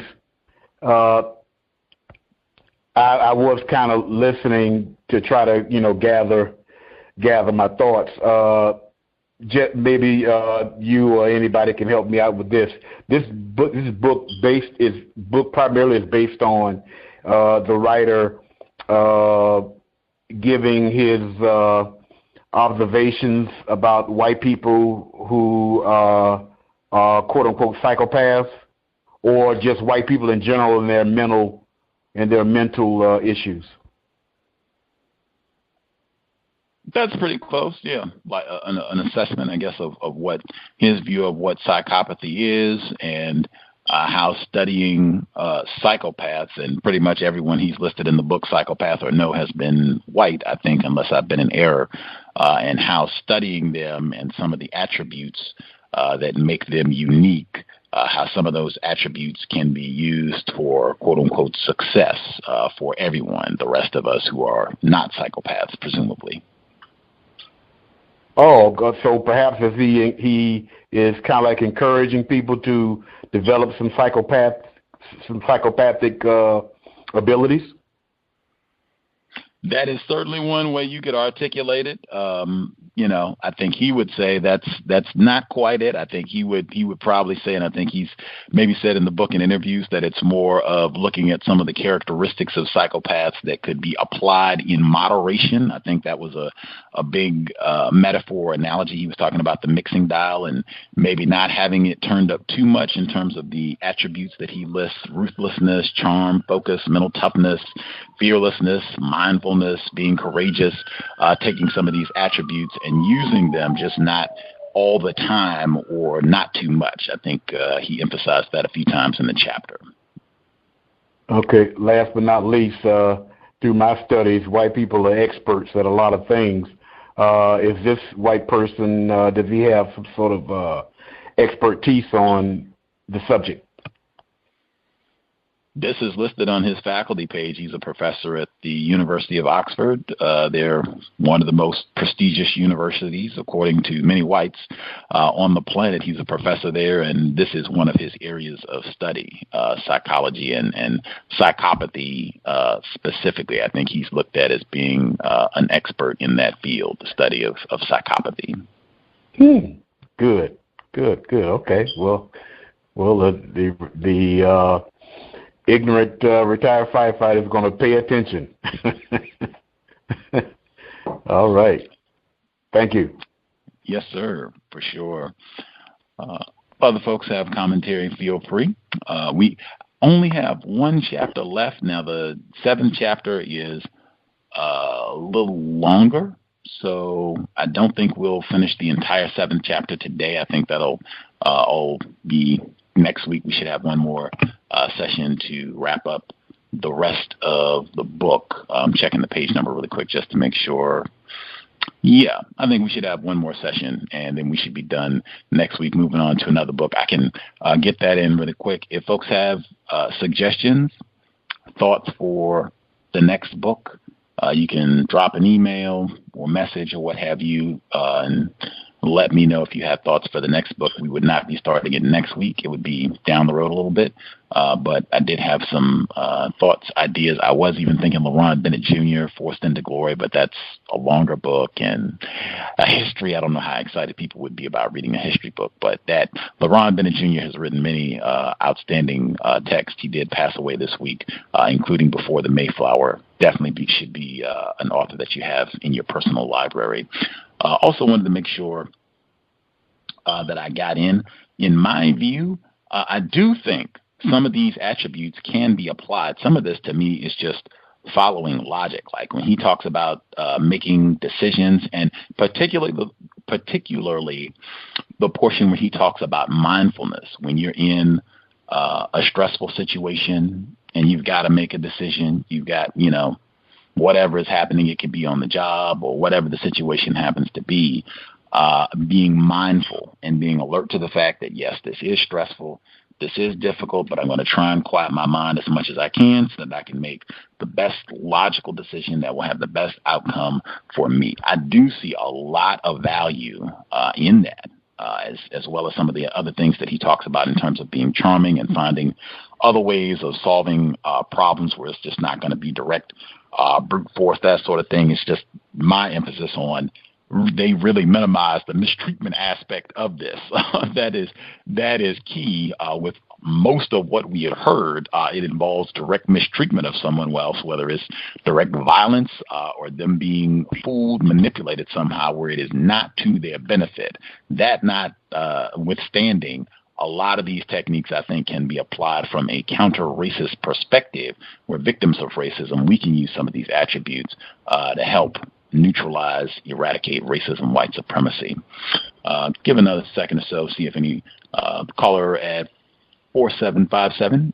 Did you have commentary you want to share? 4757. Hello, can I be heard? Yes, ma'am. Hello? Yes, Mel, we can hear you. Yes, Mel, we can hear you. Can you hear us?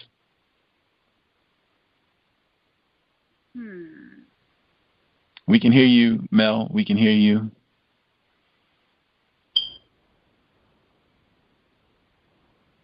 Not sure what the problem is. It seems you're not able to hear us. I guess if you want to hang up and dial back in, feel free. But we can can. I be heard now? We can hear you. Can you hear us? Yes. Okay. Sorry about that. Great. Hi, Mel. Hi there. It's nice to hear you back.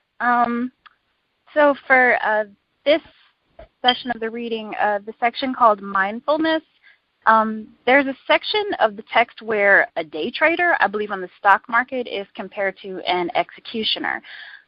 Specifically that, like, after a trade, a trader, like an executioner, has removed emotion from the scenario that they've executed. He said that the trader and the executioner doesn't look back at the past, but instead looks forward to the next trade, so that they're emotionless at the end of the day after either executing or trading. And I just thought that this language and the inclusion of this example to me suggests a conscious or subconscious link between capitalism and exercises in maintaining gross wealth and murder or death. It reminds me of the historical link between slavery and the stock exchange, known as Wall Street, which was ruthless and definitely dedicated to white supremacist future and wealth, futures of wealth and stuff.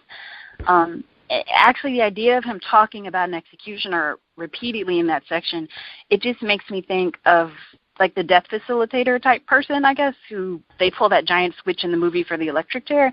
And I am interested on some level as to why he brings up that person who's, I think an uncommon profession, and compares it to a stock trader, which seems like a much more common profession. And I do agree with the point you made about minimizing the mistreatment that psychopaths do on everybody else. I think it's definitely evidenced in this section with how he talks about, I think, the European dude's house having a driveway so long that it needs service stations, or when he calls the important question he has for the trader a $1 million question. Like, terms like that just seem like they pretty much glamorize the psychopaths that he's talking about at that moment. And that was all I had for right now. Grand to hear from Mel. Just read the previous book, Crazy Talk, Stupid Talk, Neil Postman, eons ago now. Wasn't that long ago, but great observations as well. If other folks have any commentary, we'll give a minute or two before you're ready to push off into section number 2. If folks are lollygagging or waiting to see what will be waiting for us in chapter 7, where we're picking up at. Make sure we didn't miss anyone. Grand. Down the stretch, I guess, since this is chapter 7, if folks can recall, if you have overall observations about the book, overall themes, things that have stood out for the totality of the book. Again, difficult to kind of piece back and remember for so long ago what we were talking about way back in December and even November when we first started the text, but trying as best we can. And for folks who are maybe newer listeners, all of the previous sections are in the archives, so you can access the previous sessions, previous chapters, go back and hear the commentary, and then it'll be seamless. Everything will make sense if you're a newer listener just coming in. Anyway, I will think anything else that I want to make sure I got in from the chapter. Even having a white person having the ability from him traveling, because he's in the UK, but it seems he's done a lot of traveling to different parts of the world. He went to the serial killer museum that was way back in the first chapter, and then he's traveled around and met all these different people, going to talk to these folks at the detention center that we heard about today, and going to meet different researchers who are doing their studies and what have you. To have money to go around and write a book on this particular subject, just wow, in a system of racism, white supremacy. And I mean, if you want to compare that to Dr. Welsing, also similar field, studying human behavior, struggled mightily. Would she get, funding, research to go around and study racists in the same sort of manner and compile information? I just think it is amazing what white people, the way that white men, white women, white children are allowed to use their time, energy, and even what interests they are allowed to pursue in the system of racism, white supremacy, on display in this here book and other places. With that, if other folks have commentary that you want to share, if you could just make a note. If you have something stood out you didn't get to share, just jot it down. That way you won't forget. We should have ample time to share once the second audio segment concludes. We'll go ahead and get started on Chapter 7. Again, I know we're not going to finish it because Chapter 7 is kind of chunky, but we'll at least get a good ways into it, and then I think we'll wrap the whole thing up next week in the book, and we'll be thinking about what we want to read next. But again, this is Mr. Kevin Dutton, Racist Suspect, his book, The Wisdom of Psychopaths, Chapter 7, Context of White Supremacy. Chapter 7, Supersanity. Life should not be a journey to the grave with the intention of arriving safely in a pretty and well-preserved body, but rather to skid in broadside in a cloud of smoke, thoroughly used up, totally worn out, and loudly proclaiming, "Wow, what a ride!" Hunter S. Thompson. Generation P. At the back of the chapel of Magdalen College, Oxford, there sits a prayer board. One day, amid the numerous petitions for divine intervention, I noticed this one. "Lord, please make my lottery numbers come up, then you won't ever have to hear from me again." Strangely enough, it was the only one that God had replied to. Here is what he wrote. "My son, I like your style. In this wretched, mixed-up world which causes me so much sorrow, you've put a smile on my face. Hell, I want to hear from you again. So, better luck next time, you cheeky bastard. Love, God." Anyone who thought that God didn't have a sense of humor might want to think again. And anyone who thought that God was so remote from the world that he didn't take a personal interest in the trifling concerns of his lost little children might also wish to reconsider. Here, quite clearly, the Almighty sees fit to present a different side of himself as a shrewd, tough, no-nonsense operator, able to give as good as he gets, and with more than a passing knowledge of human psychology. If that sounds like the kind of God who's not afraid to twiddle those dials on the mixing desk up and down when the situation calls for it, then you're not mistaken. In 1972, the writer Alan Harrington published a little-known book called Psychopaths. In it, he advanced a radical new theory of human evolution. Psychopaths, contended Harrington, constitute a dangerous new breed of Homo sapiens, a made-to-measure Darwinian contingency plan for the cold, hard exigencies of modern-day existence, an indomitable Generation P. Key to his thesis was the progressive, insidious weakening, as he saw it, of the primeval ionic bonds, ethical, emotional, existential, that for century upon century, millennium upon millennium, had bound humanity together. Once, argued Harrington, when Western civilization subscribed to hard work and virtue-seeking, the psychopath was confined to the margins of mainstream society. He was condemned by his fellow right-minded citizens as either a madman or an outlaw. But as the 20th century unfolded, and society, over time, became ever more fast and loose, psychopaths came in from the cold. For a Cold War novelist from a non-scientific background, Alan Harrington certainly knew his stuff. His depiction of the psychopath rivals, in fact, occasionally even surpasses, given its diverse, eclectic brushstrokes, many of the portraits one sometimes reads today. The psychopath, as Harrington defines him, is the new man, a psychological superhero free from the shackles of anxiety and remorse. He is brutal, bored, and adventurous, but also, when the situation demands it, beatific. Harrington cites some examples: drunkards and forgers, addicts, flower children, mafia loan shark battering his victim, charming actor, murderer, nomadic guitarist, hustling politician, the saint who lies down in front of tractors, the icily dominating Nobel Prize winner stealing credit from laboratory assistants, all doing their thing, and all without the slightest care in the world. St. Paul, the patron saint of psychopaths. Harrington's inclusion of saints on the list is no accident. It's also no one-off. Throughout his book, the cool, iridescent prose is littered with comparisons between psychopaths and the spiritually enlightened, not all of them his own. He quotes, for instance, the physician Hervey Cleckley, whom we met in Chapter 2, compiler in his 1941 classic The Mask of Sanity, of one of the first clinical descriptions of psychopathy. What he, the psychopath, believes he needs to protest against turns out to be no small group, no particular institution or set of ideologies, but human life itself. In it, he seems to find nothing deeply meaningful or persistently stimulating, but only some transient and relatively petty, pleasant caprices, a terribly repetitious series of minor frustrations and ennui.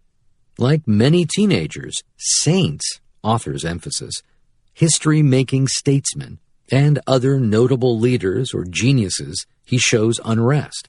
He wants to do something about the situation. Harrington also quotes Norman Mailer. The psychopath is an elite with the potential ruthlessness of an elite.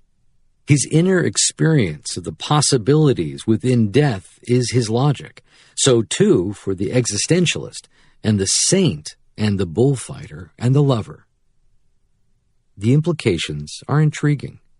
Is it possible, Harrington asks, that the saint and the psychopath somehow constitute two transcendental sides of the same existentialist coin? Is it possible, whether we want to admit it or not, for the most wicked, wholly inexcusable psychopath to murder his way into a state of grace? Achieve a sort of purity by terrible means, be transformed by his ordeal and the ordeals he imposed on others into a different person, his spirit cleansed by theater, publicity, fame, terror? Though contrary, perhaps, to their delicate intellectual sensibilities, New Testament scholars might struggle to disagree. 2,000 years ago, a certain Saul of Tarsus sanctioned the deaths of countless numbers of Christians following the public execution of their leader, and could today, under the dictates of the Geneva Convention, have been indicted on charges of genocide. We all know what happened to him. A dazzling conversion as he journeyed on the road to Damascus transformed him, quite literally overnight, from a murderous, remorseless tent-maker into one of the most important figures in the history of the Western world. St. Paul, as we know him now, is the author of just over half of the entire New Testament. 14 of the 27 books that comprise the corpus are attributed to him, is the hero of another, the Acts of the Apostles, and is the subject of some of the best stained glass in the business. But he was, in addition, more than likely a psychopath. Ruthless, fearless, driven, and charismatic in equal measure.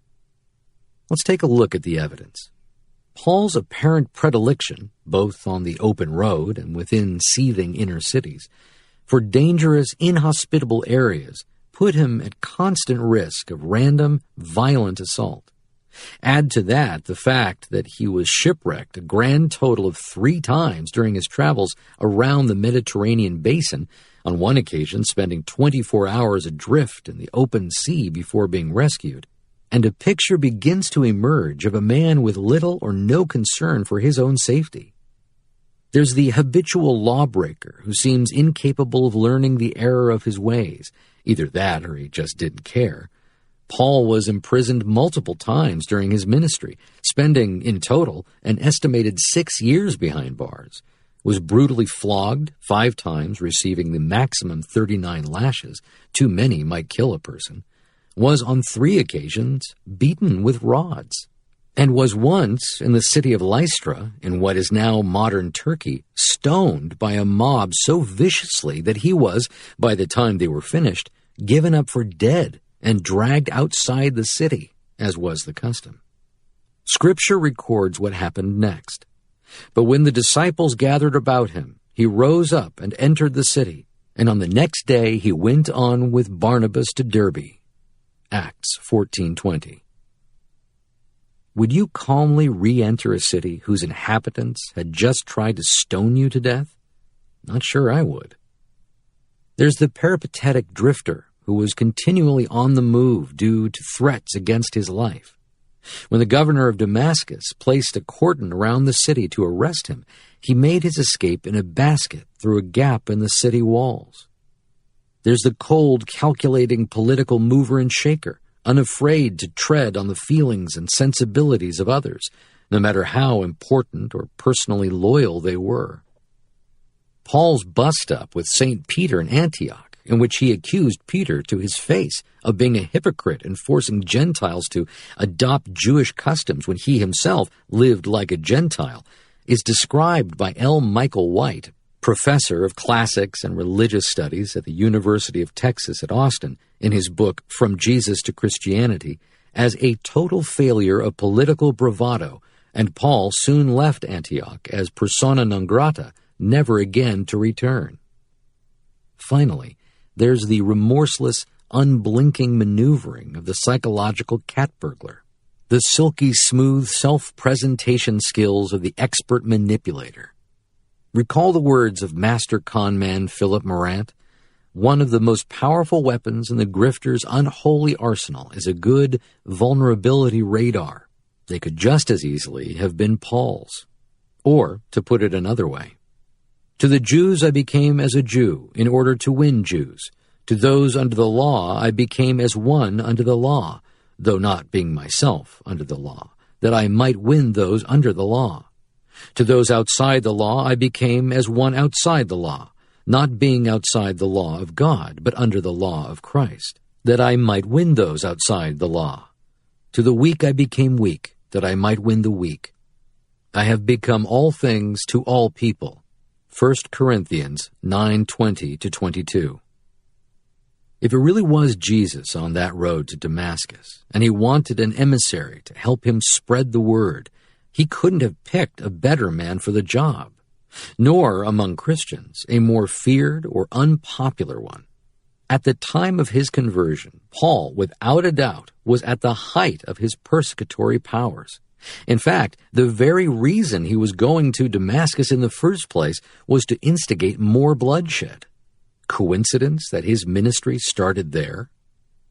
Not all psychopaths are saints, and not all saints are psychopaths, but there's evidence to suggest that deep within the corridors of the brain, psychopathy and sainthood share secret neural office space, and that some psychopathic attributes, stoicism, the ability to regulate emotion, to live in the moment, to enter altered states of awareness, to be heroic, fearless, are also inherently spiritual in nature, and not only improve one's own well-being, but also that of others. If you need any convincing, You've just got to look at the Magdalen College prayer board once in a while. Seeing red swings it for the champion. The ability to smile in the face of adversity has long been regarded as a measure of spiritual intelligence. Take, for instance, the words of the poet Rudyard Kipling, "The last thing you see is a player before stepping out onto center court at Wimbledon. If you can meet with triumph and disaster and treat those two impostors just the same." But though such a mindset is usually associated with saints, the link with psychopaths is somewhat less often conjectured. Derek Mitchell at University College London presented two groups of participants, psychopaths and non-psychopaths, with a procedure known as the Emotional Interrupt Task, EIT. The EIT is a reaction time test of discriminatory ability. Typically, volunteers sit in front of a computer screen and press keys with either their left or their right index fingers, depending on whether a particular kind of shape, usually a circle or a square, flashes up in front of them. Pretty simple, you might think. But in actual fact, the task can be rather tricky. The reason for this is that the shapes don't appear on their own. Instead, each circle or square is sandwiched for a couple of 100 milliseconds at a time between different pairs of images, usually faces. Either two positive images, smiling faces, two negative images, angry faces, or two neutral images, expressionless faces, respectively. Most people find the emotional images a problem, simply because of that. They're emotional and distracting. But if, Mitchell hypothesized, psychopaths really are as unfazed and laid back as their reputations suggest, really can take the rough with the smooth, this shouldn't, in their case, be true. They should, in fact, respond faster and more accurately compared to controls, that is, they should be less distractible, on those trials where the circle or square is flanked by either two positive or two negative images. Images, in other words, that one way or another conceal an emotional valence. In contrast, Mitchell suggested, this difference between psychopaths and non-psychopaths should disappear on the neutral trials, where distraction is less of an issue. As it turned out, this is exactly what he found.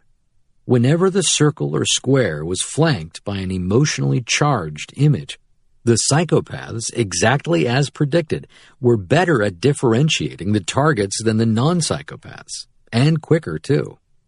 They were, as Kipling might have put it, better at keeping their heads while others were losing theirs. Stoicism is a quality much feted by society, and with good reason. It can come in handy in all sorts of ways, during bereavement, after a breakup, at the poker table, even at times when you're writing a book. But as a long-suffering follower of the England football team, and a veteran of more penalty shootout debacles than I care to remember, it's the relationship between Stoicism and sport that's perhaps most salient to me. And I'm not just talking from a spectator's point of view. As a psychological prism, sport is second to none in dispersing Stoicism into its two constituent wavelengths, fearlessness and focus, which themselves comprise elements of both psychopathy and spiritual acumen. Do you not know that in a race all the runners run, but only one gets the prize? Wrote St. Paul. Run in such a way as to get the prize. I am like a boxer who does not waste his punches. I harden my body with blows and bring it under complete control. That Kipling's words hang above center court is certainly no coincidence. Play like it means nothing when it means everything, replied the snooker legend Steve Davis when he was asked to spill the beans on sporting greatness. Let go of bad shots, and for that matter, good ones, and focus your attention 100% on the next one.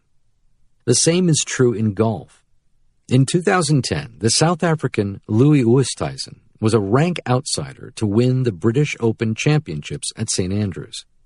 After a string of disappointments in the events leading up to the tournament, he was fully expected, even with a 4-shot lead, to crack under the pressure of the cutthroat final round.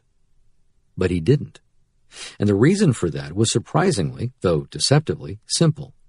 a small red spot conspicuously located just below the base of his thumb on his glove.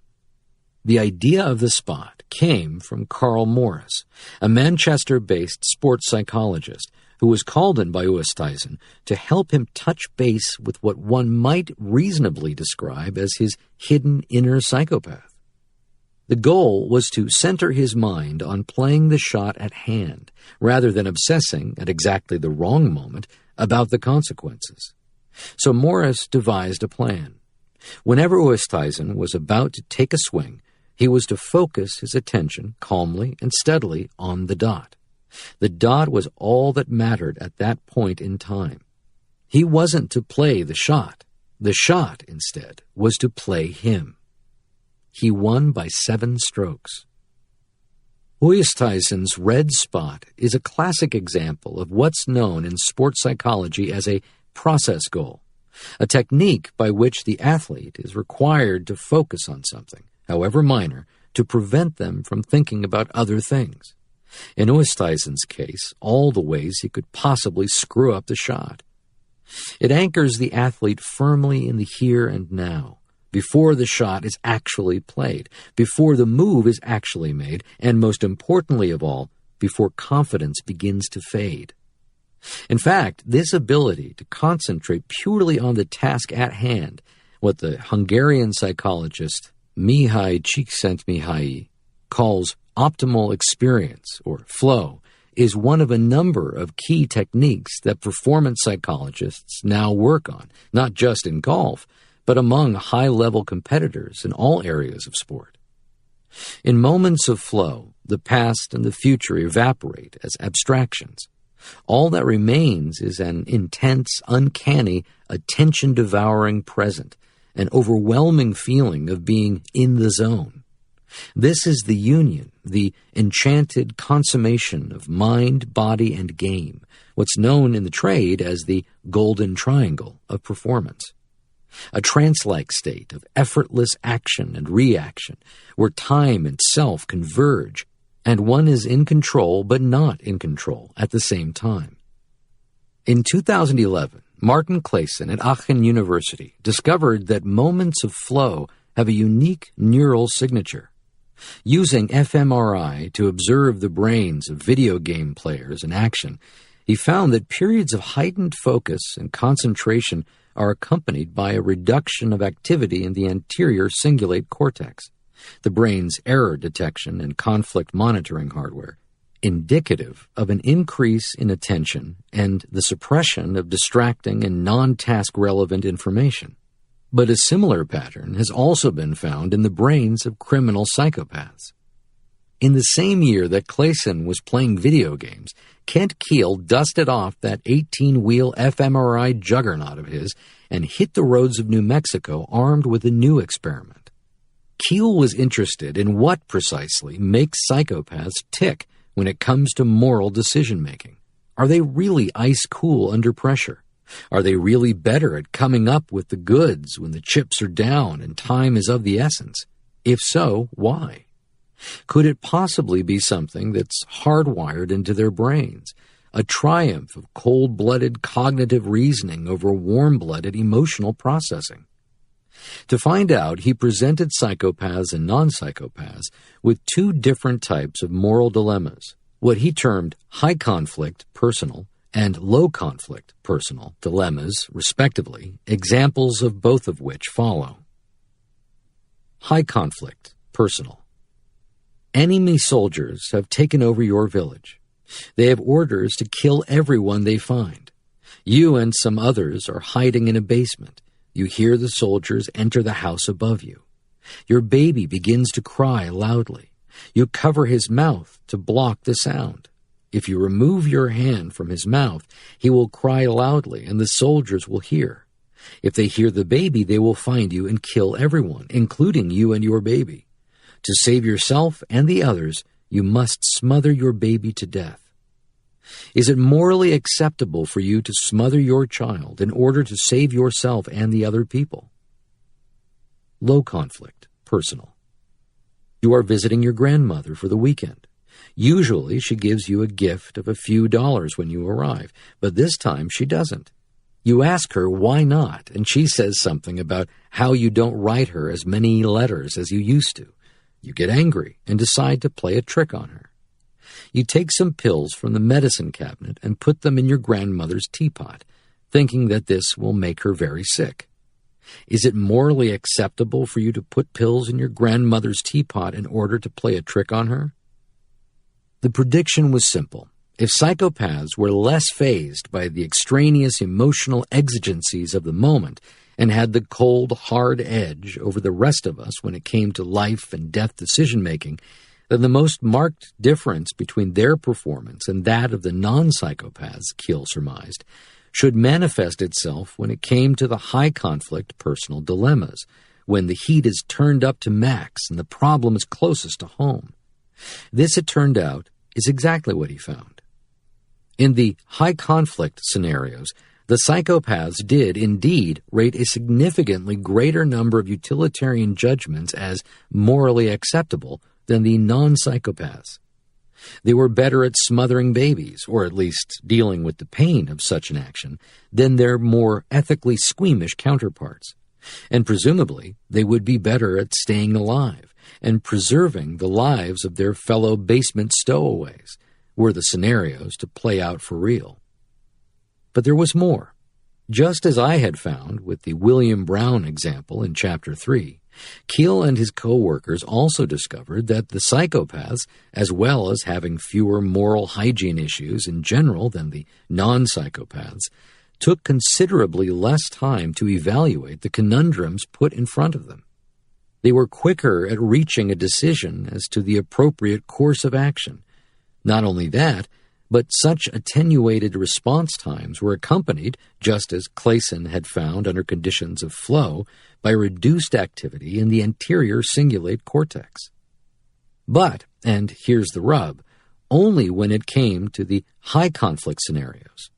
In the case of the low-conflict dilemmas, the deliberative differential disappeared. Psychopaths were just as likely to veto the idea of putting pills in your grandmother's teapot as the non-psychopaths. The conclusion seems pretty clear. When the stakes are high and backs are against the wall, it's a psychopath you want alongside you. But if there's nothing to play for, and you're on an even keel, forget it. Psychopaths switch off and take just as much time getting the show on the road as the rest of us. Indeed, EEG studies have revealed consistent differences in the way the brains of psychopaths and non-psychopaths respond to tasks and situations that are either highly interesting or highly motivating, respectively. When the writing's on the wall, psychopaths show significantly greater activation in the left prefrontal regions of their brains, the area directly behind the left forehead, compared to non-psychopaths. Cerebral asymmetry associated with considerable reduction in anxiety, enhanced positive effect, increased focusing of attention and orientation to reward, and also, it would seem, with elevated spiritual states. The neuroscientist Richard Davidson at the University of Wisconsin has discovered precisely the same profile in elite Buddhist monks, the spiritual Olympians of the high Himalaya, while they're immersed in deep meditation. There is a lot of evidence to suggest that the best sportsmen and women have developed psychological skills that allow them to concentrate and to control anxiety, explains Tim Rees, a sports psychologist at the University of Exeter. Moreover, he adds, there is also a lot of evidence to show that once someone gets to a certain level of skill, it is the differences in their psychological approach that differentiates people at the very top. The mindset that separates the great from the good and, as Kent Keel showed us, in some critical situations, the living from the dead, is inherently psychopathic in nature, and also inherently spiritual. Stop all the clocks. The link made by Csikszentmihalyi and others between staying in the present and the absence of anxiety is, of course, hardly new.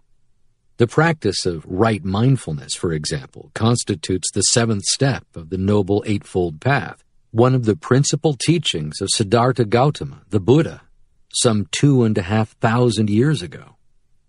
In his book, The Noble Eightfold Path, The Way to the End of Suffering, Bhikkhu Bodhi, a monk of the Theravada tradition, describes what the practice entails. The mind is deliberately kept at the level of bare attention, a detached observation of what is happening within us and around us in the present moment.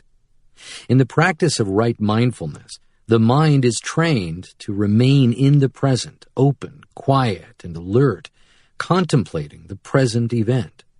All judgments and interpretations have to be suspended, or if they occur, just registered and dropped.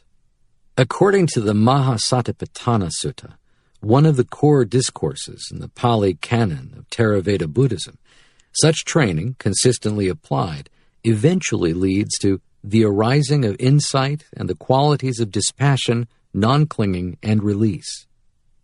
Psychopaths, as we've seen, possess such qualities naturally. But the similarities between the Western psychopathic mentality and the transcendental mindsets of the East don't end there. More recently, psychologists such as Mark Williams at the University of Oxford, who, if you recall, we met in the previous chapter, and the aforementioned Richard Davidson have begun the innovative, integrative, though empirically demanding process of harnessing the restorative properties of Buddhist meditation practices within a more systematized, therapeutic, and clinically oriented framework. So far, it seems to be working. Mindfulness-based intervention, as we saw a little earlier, has been shown to be a particularly effective metacognitive strategy when dealing with the symptoms of anxiety and depression, two conditions that psychopaths are singularly immune to.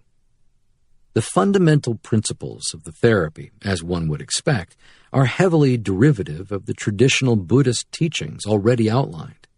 But there's an added ingredient, a kind of naive, childlike inquisitiveness, which is strongly reminiscent of the core openness to experience factor of the Big Five personality structure that we explored in Chapter 2, and which psychopaths, if you recall, score very high on. The first component of mindfulness involves the self-regulation of attention so that it is maintained on immediate experience, explained psychiatrist Scott Bishop in one of the seminal papers on the subject back in 2004, thereby allowing for increased recognition of mental events in the present moment. The second component involves adopting a particular orientation toward one's experiences in the present moment, an orientation that is characterized by curiosity, openness, and acceptance. Or, as the Zen Buddhist masters of the martial arts would say, Shoshin, beginner's mind. In the beginner's mind, there are many possibilities, elucidated Shunryu Suzuki, one of the most celebrated Buddhist teachers of recent times. In the expert's mind, there are few. And few would disagree. When Dickens decided to send Scrooge the ghosts of the past, present, and future, he chose the three specters that haunt all of us. But anchor your thoughts entirely in the present. Screen out the chatter of the querulous, recriminative past and the elusive, importunate future, and anxiety begins to subside. Perception begins to sharpen, and the question becomes one of utility. What we do with this now, this enormous, emphatic present, once we have it. Do we savor the moment like a saint, or seize it like a psychopath? Do we reflect on the nature of experience, or do we focus our attention entirely on ourselves in the frenetic pursuit of instant gratification? Several years ago now, I traveled to a remote monastery in Japan in search of the answer to a mystery. The mystery in question concerned a test undertaken by those on the rarefied spiritual ice fields of the higher martial arts. The test involves one man kneeling down, arms by his side, blindfolded, while another man stands behind him with a samurai sword raised aloft. At a moment of his choosing, undisclosed to his vulnerable adversary, the man standing behind will bring down the sword onto the kneeling man's head, causing injury, probably death, unless, that is, the blow is somehow deflected, and the swordsman subsequently disarmed. Such a feat appears impossible, and yet it isn't. The test I have just described is real, an ancient, exquisitely choreographed ritual carried out in secret, unfathomable dojos in Japan and the high Himalaya that those approaching greatness, those spectral mind whisperers miles above the black belt, undergo. These days, mercifully, the sword is made of plastic, but there was a time, long before the days of health and safety, when it was the real thing. A shadowy sensei, well into his 80s, revealed the secret. One must empty one's mind totally, he told me, as we sat cross-legged in a garden of clouds and lilac, deep in the ancient beech forests of the Tanzawa Mountains. One must focus purely on the now. When one enters a state like that, one is able to smell time, to feel its waves washing over one's senses. The tiniest ripple may be detected over great distances, and the signal intercepted. Often it appears that the two combatants move simultaneously, but this is not so. It is not difficult. With practice, it can be mastered. Reading back over what the ancient sensei told me, I'm strongly reminded of the words of the psychopathic neurosurgeon we encountered in Chapter 4. Of course, I hadn't met him by the time I went to Japan, but if I had, I would have recounted his description of how he sometimes feels before a difficult operation with great alacrity to my host. And the old man in his monastic black hakama and blood-red kimono would have smiled. The surgeon's account of the mental state he calls supersanity, an altered state of consciousness that feeds on precision and clarity, appears very similar to the frame of mind that the sensei was talking about, the mind state that must be entered into by the kneeling, blindfolded time sommelier to disarm his sword-wielding assailant. One is also reminded of the work of Joe Newman, who, if you'll recall, in his lab at the University of Wisconsin, has shown that it isn't so much the case that psychopaths don't feel anxiety in certain situations, but rather that they just don't notice the threat. Their attention is focused purely on the task at hand, and extraneous distractors are ruthlessly filtered out. Usually, of course, when it comes to psychopaths, such focus is construed as malevolent, the glacial, guiltless killer cruising the city limits like some gas-guzzling praying mantis in search of the perfect victim, the genocidal dictator, oblivious to the rule of moral or civil law, hell-bent on silencing all dissenting opinion in his indomitable quest for culture and political omnipotence. Compassionate, transcendental, or spiritual connotations are rarely, if ever, considered. But a number of studies have recently begun to shed new light on such a resoundingly unlikely possibility, and have begun to precipitate a gradual yet fundamental reevaluation of precisely what it means to be a psychopath. And we will get all of that next Friday as we wrap up Kevin Dutton's The Wisdom of Psychopaths, Gus T Renegade. We did our 2 sessions for this week. Folks have commentary on the second portion, what we heard of Chapter 7, the number to dial 641-715-3640, the code 564-943#. Press star 61 if you would like to participate. Folks have commentary they would like to share. Anything stood out as significant from the second portion of the reading, feel free. Lines should be open. If you have a hand up, proceed.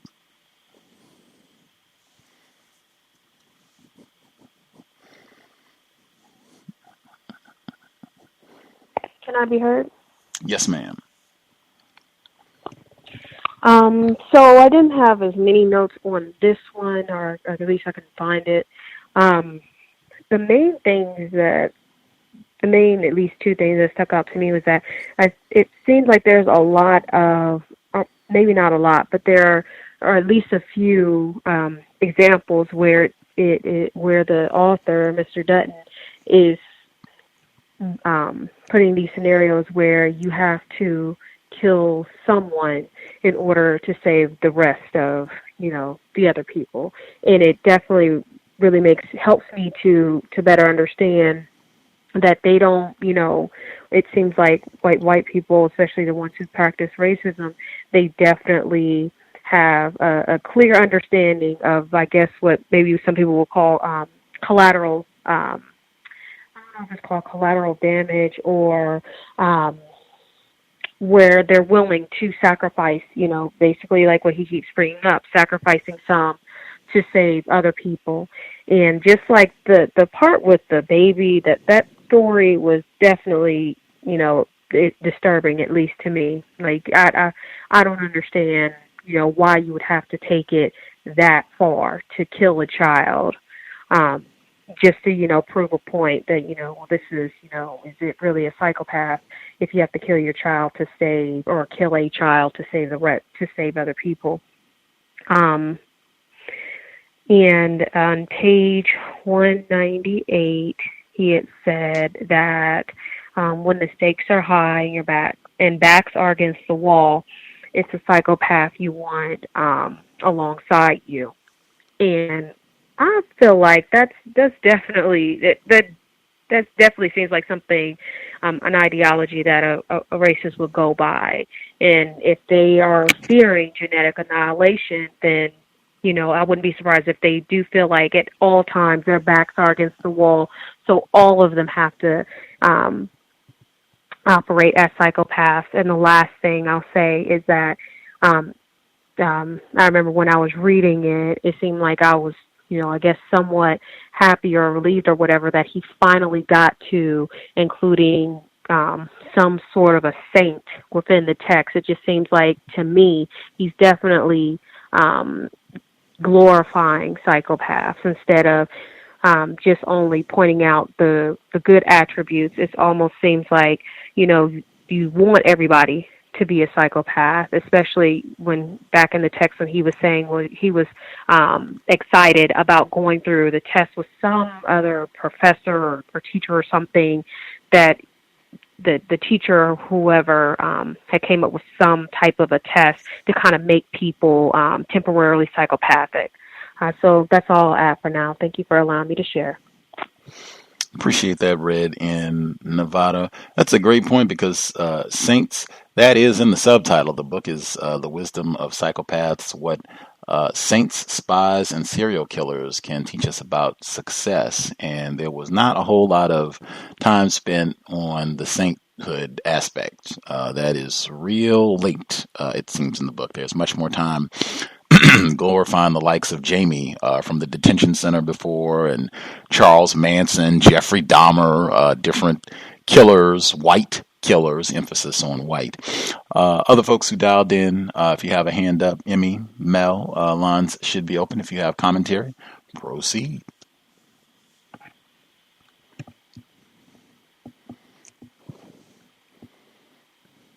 Can I be heard? Yes, ma'am. Greetings, everyone. This may sound strange, but I think that the text is really constructive, not just for examining white people and how white people function, but like something that I'm coming to view as fact is any entity, organism that doesn't evolve dies. Like that's part of life. When I'm studying, I just observe that all the time. And I'm not necessarily saying that black people need to become psychopaths. I don't think that would be the direction that we need to move in order to solve our problem. I do, however, think that if you're dealing with this, psychopaths, then there's a lot to learn from them. And so some of the things that he talks about, like entering that Zen zone, asking some of those really tough questions, like I would be, we'll never know, never ever really know. But I wonder how many non-white people were in that exact same situation where they had a crying baby and were being chased by white people, and like what choices were made, you know, when enslaved folks here like fled or tried to flee, you know. I think those kind of thinking about those questions can be constructive. I had a bunch of notes. I didn't actually get to participate in like the two previous readings, nor was I able to listen in on the first half. Unfortunately, I was on the plantation and couldn't listen. But I do think that there's a lot of truth revealed, especially when we're talking about evolution. And I only focus on that because in all the bio classes, like that is essentially, you know, whether you want to evolve or not doesn't necessarily mean like you're always evolving. It's just a matter of into what. And so white people, I think, glorify this. And so like this is what we're dealing with. And just being able to embody some of those characteristics, I do think would be extremely helpful for non-white people, like in everyday life, but then also in the larger view of replacing the system of white supremacy with a system of justice. I think, you know, I felt it coming, and not so much because of the title, although I don't even think I paid any attention to the title, but this whole dichotomy between this God and devil, and I thought it was fascinating. I wasn't actually able to read, so I've only been listening, but he made a connection and pretty much was like, God's a psychopath. Did I hear that correctly? And if so, I just thought like this whole last second section just felt like welding all the time, just going off every time he said something. And yeah, I think I'll stop for there, and then I'll actually see if I can find some of my notes from before and share. But that way I leave room for other people to talk. So thank you for listening. Indeed. Appreciate that, Emmy. Mel, did you have commentary you wanted to get in? I do. Can I be heard? Yes, ma'am. Okay. Oh, Lord. In the section Saint Peter the Psychopath, I was thinking that I thought it was bad earlier when he said that it basically became a whole section on where Charles Manson was an irresistible, like, smooth talker. And then this last section the first section in this reading where he was talking about the rich traders and their fancy driveways and their $1 million questions. And then and I'm not sure if it's revisionist history, because I've heard that there are different versions of the Bible, but the usage of biblical passages in Buddhist texts just seems like an attempt to deify psychopathy. I mean, just straight out. And it is strange to me as well that it came up far at the very like tail end of the book, even though it's in the title. On another note, there were some smaller, strange usages of words that I picked up on. I think at some point he says that I believe psychopaths have a quote-unquote vulnerability radar, and I would say that this is a negative predatory lens, not a vulnerability radar, but a negative predatory lens through which they prey on other people. I wouldn't call it a vulnerability radar, like there's just vulnerability and you're just picking up on it. Seems like you're stalking people if you're psycho. Maybe it's just me. And then I think he said that right after that vulnerability radar was like silky smooth something. I thought it was silky smooth persuasion. And that just sounded like an R&B song title. But some parts of this reading section and of the text overall really feel like the wisdom of people who just focus really hard on whatever it is they are doing. I'm not sure exactly how the video game players related to psychopaths necessarily, for instance. I say necessarily because he said that they have certain brain activity while playing games and that brain activity indicates great focus. But he could have just said that certain parts of the brain are related to focus and this is how. He didn't actually have to bring video game players into the mix. And I think that there is a need to blanket more people than are necessary to be psychopathic or labeled as psychopathic. Like I believe the first female caller said it seems like he wants to pull more people under the psychopathic umbrella than possibly actually exist, and to sort of normalize it, I think. Similarly, the part about do I save the most amount of people or my baby, and that utilitarian sort of example, I was thinking, like, there's really no need to be emotionless if you smother your baby. I think he said that too. In the context, and it's, I mean, it's, the scenario misses the context of whether everyone next to you is pressuring you to smother your baby. I guess that's just an unwarranted question to ask, but I kind of want to label that a psychopathic scenario to put people in, but I'm not sure. Like, it does make me think about the people who administer these tests that he alleges have occurred. And then I guess piggybacking on your point, Gus, about the author really does seem to have just the availability to travel around for this book and to pull at the coattails, I think, of other cultures. I think in this section he's been to Japan, and in the last section he was in Europe. I'm not sure if he was physically there or just researching. It sounds like he was there. And I was wondering to myself, had he been to the continent of Africa in this book yet, or really has he mentioned African Americans at all? I'm not really recalling earlier sections of the book if he did. That was all of my points for right now. I think we got a Tiger Woods reference way, way back some time ago. But other than that, I don't recall too many dark people, if any, being mentioned in the text at all. And that line where he used silky smooth, it was talking about St. Paul, and it was the silky smooth self-presentation skills of the expert manipulator. That was the sentence. Quite an alliteration with those S's there for the psychopath. And I think it was Emmy, when she was giving her commentary before Mel spoke, where she was saying, did Dutton in the text, in the portion of chapter 7 that we just heard, did he say that God was a psychopath? There were two portions. There was the very beginning, when he was, I guess, telling this funny anecdote. This guy wrote this letter to God about, I think he said something to the effect of, if you let me win the lottery, you'll never hear from me again. And God responds with this kind of witty letter. And he says that God has turned the dials, where he keeps talking about that, on these attributes of a psychopath, where he says God, who's not afraid to twiddle those dials on the mixing desk up and down when the situation calls for it. That seemed to me to be attributing psychopathic qualities to God. And then it happens again where he's saying that the saint and the psychopath could really be two sides of the same coin, and that they share a lot of the same similar brain activity for some of their concentration and focus that they do in trying to get things done. So there are at least two portions in the section that we've read thus far in chapter 7 where it seems like he is comparing God to a psychopath, or calling God a psychopath, or at least the characteristics of a psychopath, and then saints as well. Some of the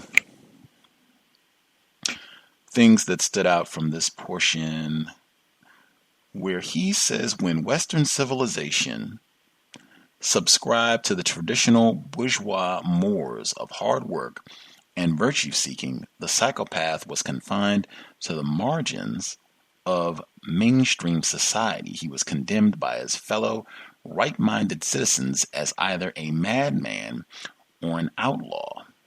Now, I read that and I just thought, wow, that is, in my view, act of racism, white supremacy, and the assessment of Western civilization, white people, white culture. Now, subscribing to traditional bourgeois mores of hard work. We're talking about people who enslaved millions of folks, the system of white supremacy being a system of slavery, but shackles and whatnot, enslavement of people to say that they are about hard work. And even within a system of white supremacy, saying that psychopaths were confined to the margins of mainstream society, looking at all of the barbarous conduct that whites have inflicted upon non-white people worldwide for centuries. What are you talking about? Whites have been unleashed to do whatever they want to non-white people all over the world. That hasn't been confined to the closets or anything to be ashamed about. They brag about that sort of thing all the time. I think that sort of inaccurate assessment of white history, white culture, where they still are glorified as though at some time their behavior, their conduct was about justice and hard work and treating people correctly and not allowing psychopaths, the Charles Mansons and Jeffrey Dahmers, to run amok and terrorize the world. That is nonsense. That's what they've been about forever. Continuing, let's see.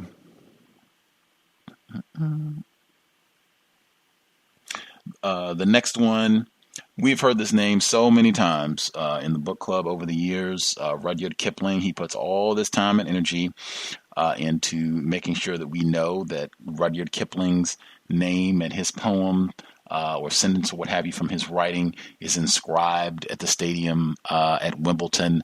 For folks, Rudyard Kipling, he wrote The Jungle Book, turned into a movie by Disney and what have you. He also wrote White Man's Burden, a very famous poem talking about the system of white supremacy and the labor, exactly what I was just saying, really white people being allowed to stomp all over the world, to dominate, terrorize in the name of white supremacy. But Rudyard Kipling, one of the most esteemed white authors with, I would say, the ideology of racism, white supremacy in his way, even his children's books, The Jungle Book, for God's sake.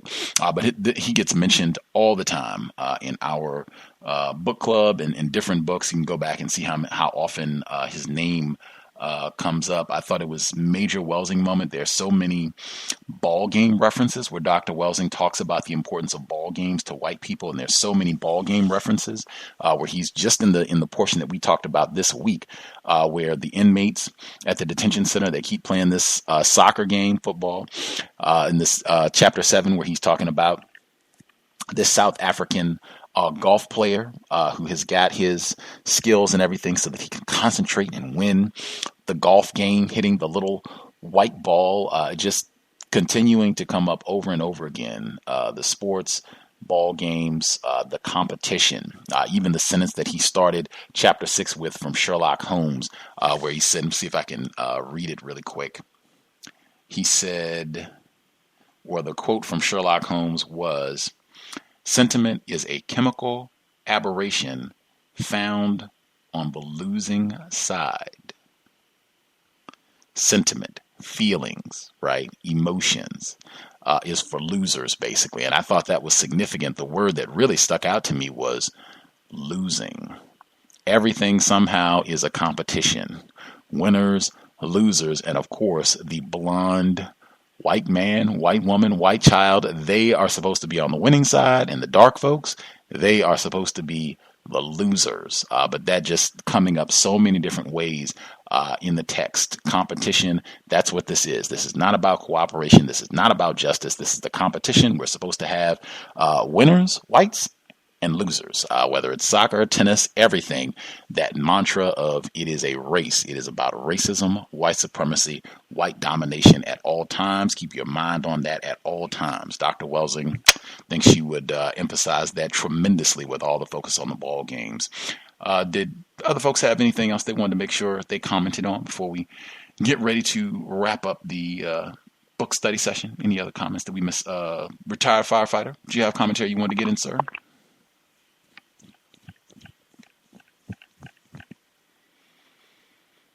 Retired firefighter, you just listening, or did you have commentary as well? I was just listening. Cool. And the gang. Other folks with a hand up, any other comments folks wanted to make sure they got in? May I be heard? Yes, ma'am. I forgot to mention, I had actually found a documentary on YouTube about Broadmoor, and I just thought that it was interesting. There's actually, I don't think they showed I forgot the name of the unit that he was on. I think was like the DVM. But they didn't actually, I don't recall them going into the type of unit. But the main thing that I remember, and it helped me to actually get visualize it more as I was reading through the passage.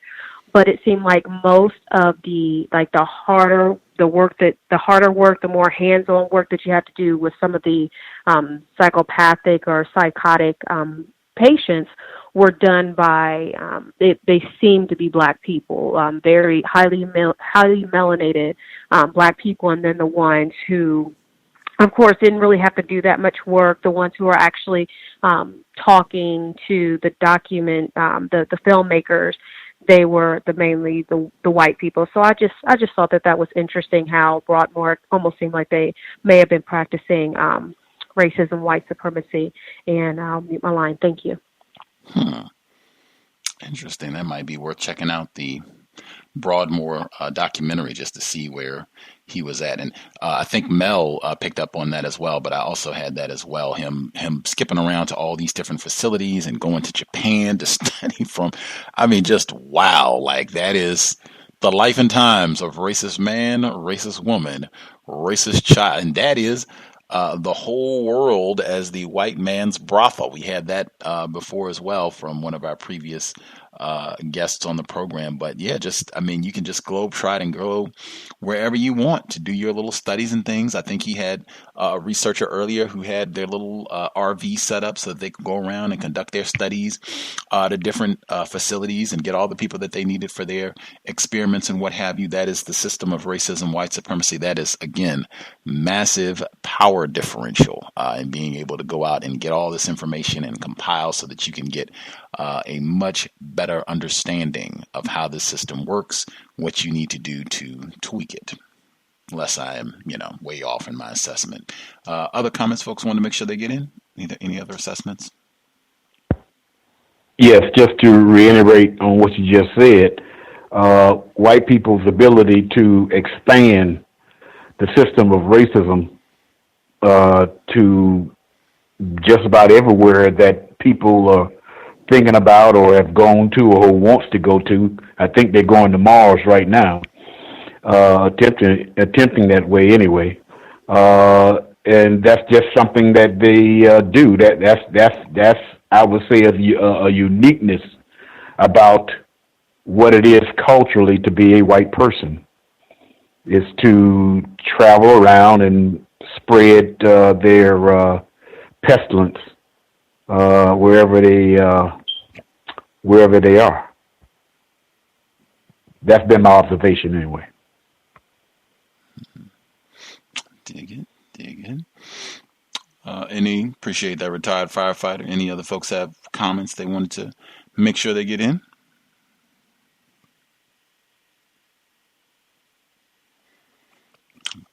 Groovy. Soon folks are satisfied. Again, we will be wrapping the book up next Friday, I think, unless I'm really off, but I looked at the pages. I think, we'll be done next Friday. All we have is chapter 7, and we will be all done.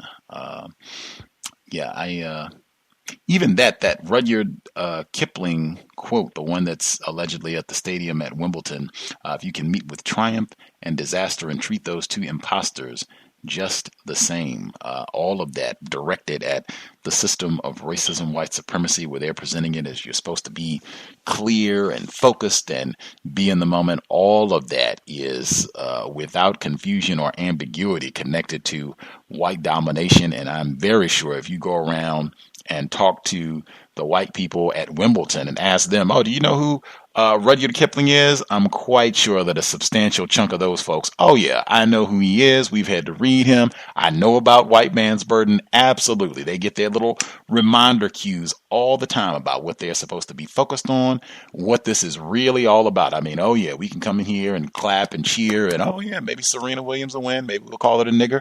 Maybe we won't call her a nigger today. But either way, all of this is really about not just wagging on this ball here on the court. All of this is about global white domination, period. Do not forget that. Do not get confused ever. They don't. We don't understand the game. Even when it looks like we're doing well, we do not understand at all. With that, folks satisfied? Everybody good? That's fantastic. Do you have... I'm sorry. Go ahead, ma'am. Okay. I just wanted to quickly say just the title of the YouTube documentary that I watched. It's called Broadmoor Inside Dutton's Highest Security Psychiatric Hospital, the documentary, and it was posted by purplechicken.tv. It's from June of 2015, just in case if anyone wanted to look it up. It's about an hour and a half, and I'll mute my line. Thank you. What's the name of it again? It is called Broadmoor, Inside of Britain's Highest Security Psychiatric Hospital. It was posted by purplechicken.tv. It's dated June of 2015, and it's an hour and 37 minutes. Awesome. I found it online. I'll put the link on the Facebook page so folks can check it out. Good looking, Red in Nevada. Retired firefighter? Oh, I was just wondering right quick if you had an idea of what the next book we're going to be reading. I have not made a decision. If folks have suggestions, feel free. You can email or what have you. If there's something that you think we should read, I was thinking they certainly have biographies on Charles Manson. He had just passed away. I was thinking Michelle Alexander's The New Jim Crow. That's a really popular one that I think a lot of people at least know about, even though I suspect there are a sizable chunk of folks who've not read that book yet, including Gus T. Homegoing. That was another one that was really popular, written by an African author. I think that is fiction, though, but really, really popular, got a lot of attention towards the middle of last year. Those were some of the books I was thinking, but again, not decided. If folks have something that they would like to read, feel free, chime in. We still have time to decide. So once we get it figured out, I will let folks know. Yeah, those would sound like two good. It sound like several good suggestions. I was just thinking about Mr. Beach, and I looked on his website, and he has a book. I think it's something close to an autobiography. I thought when he came on, it was a pretty good program, and be interested in reading, more about him as a person, or whatever thoughts he may have in the book. Mr. Beach's book is great. I don't know if he has multiple. I did read his autobiography when he came on the program. And lots of direct, explicit information on racism, white supremacy, and that is a short one. Very, very short book. That's one, depending on your free time, you can probably knock that one out in one day because it's not real big. Oh, okay. It's real short. Okay. Yes, I was going to buy it. Yeah. Worth the buy. Worth the buy. Gus T Renegade gives it 2 thumbs up. 2 enthusiastic thumbs up. Mr. Walter Beach III. With that, did we nab everybody? Anybody else have a question or comment they needed to get in? Grand. Again, if you have thoughts on the next book, feel free, drop an email, let me know. We'll make a decision. We have time. We'll be here tomorrow for the compensatory call-in, slowly kind of getting ourselves back on schedule, 9 p.m. Eastern, 6 p.m. Pacific. If you have questions, guest suggestions, gripes, complaints, problems, feel free, drop an email, untiljustice@gmail.com, untiljustice@gmail.com. I know there is an issue with some of the archives, some of the older archives from years back not being accessed, but I'm slowly going through and checking and re-uploading the audio. If there is an issue, to correct it, it will take a little bit of time given all the massive disruptions I've had over the past couple of months, but I am aware of that and slowly working on resolving that issue as well. You can be patient, or you can let me know if there's specific archives if you're having trouble accessing a particular broadcast. With that, thanks for all the folks tuning in. Hope it was a constructive investment of your Friday evening, and we will be back next week to wrap up Mr. Dutton's The Wisdom of Psychopaths. I will again encourage sobriety. Certainly would be best under conditions of racism, white supremacy.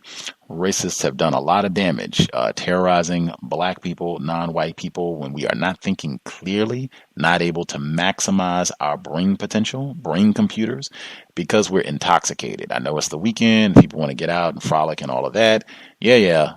War is being waged against us. I think it would behoove us to make sure that we can make phenomenal decisions. He was talking about mindfulness, and in my opinion, just being able to follow the logic, make great decisions. I think you'll be able to do all of that to a much greater capacity not being under the influence of any of whites' drugs, poisons, narcotics. We can save a few coins as well. Certainly you do not want to be in a vehicle under the influence and have that be the time that you get stopped by Daniel Holtzclaw or any other raping race soldier where you're intoxicated. I do not think you're going to make great decisions. I do not think that's going to put you in, any of us, in a position to get home safely.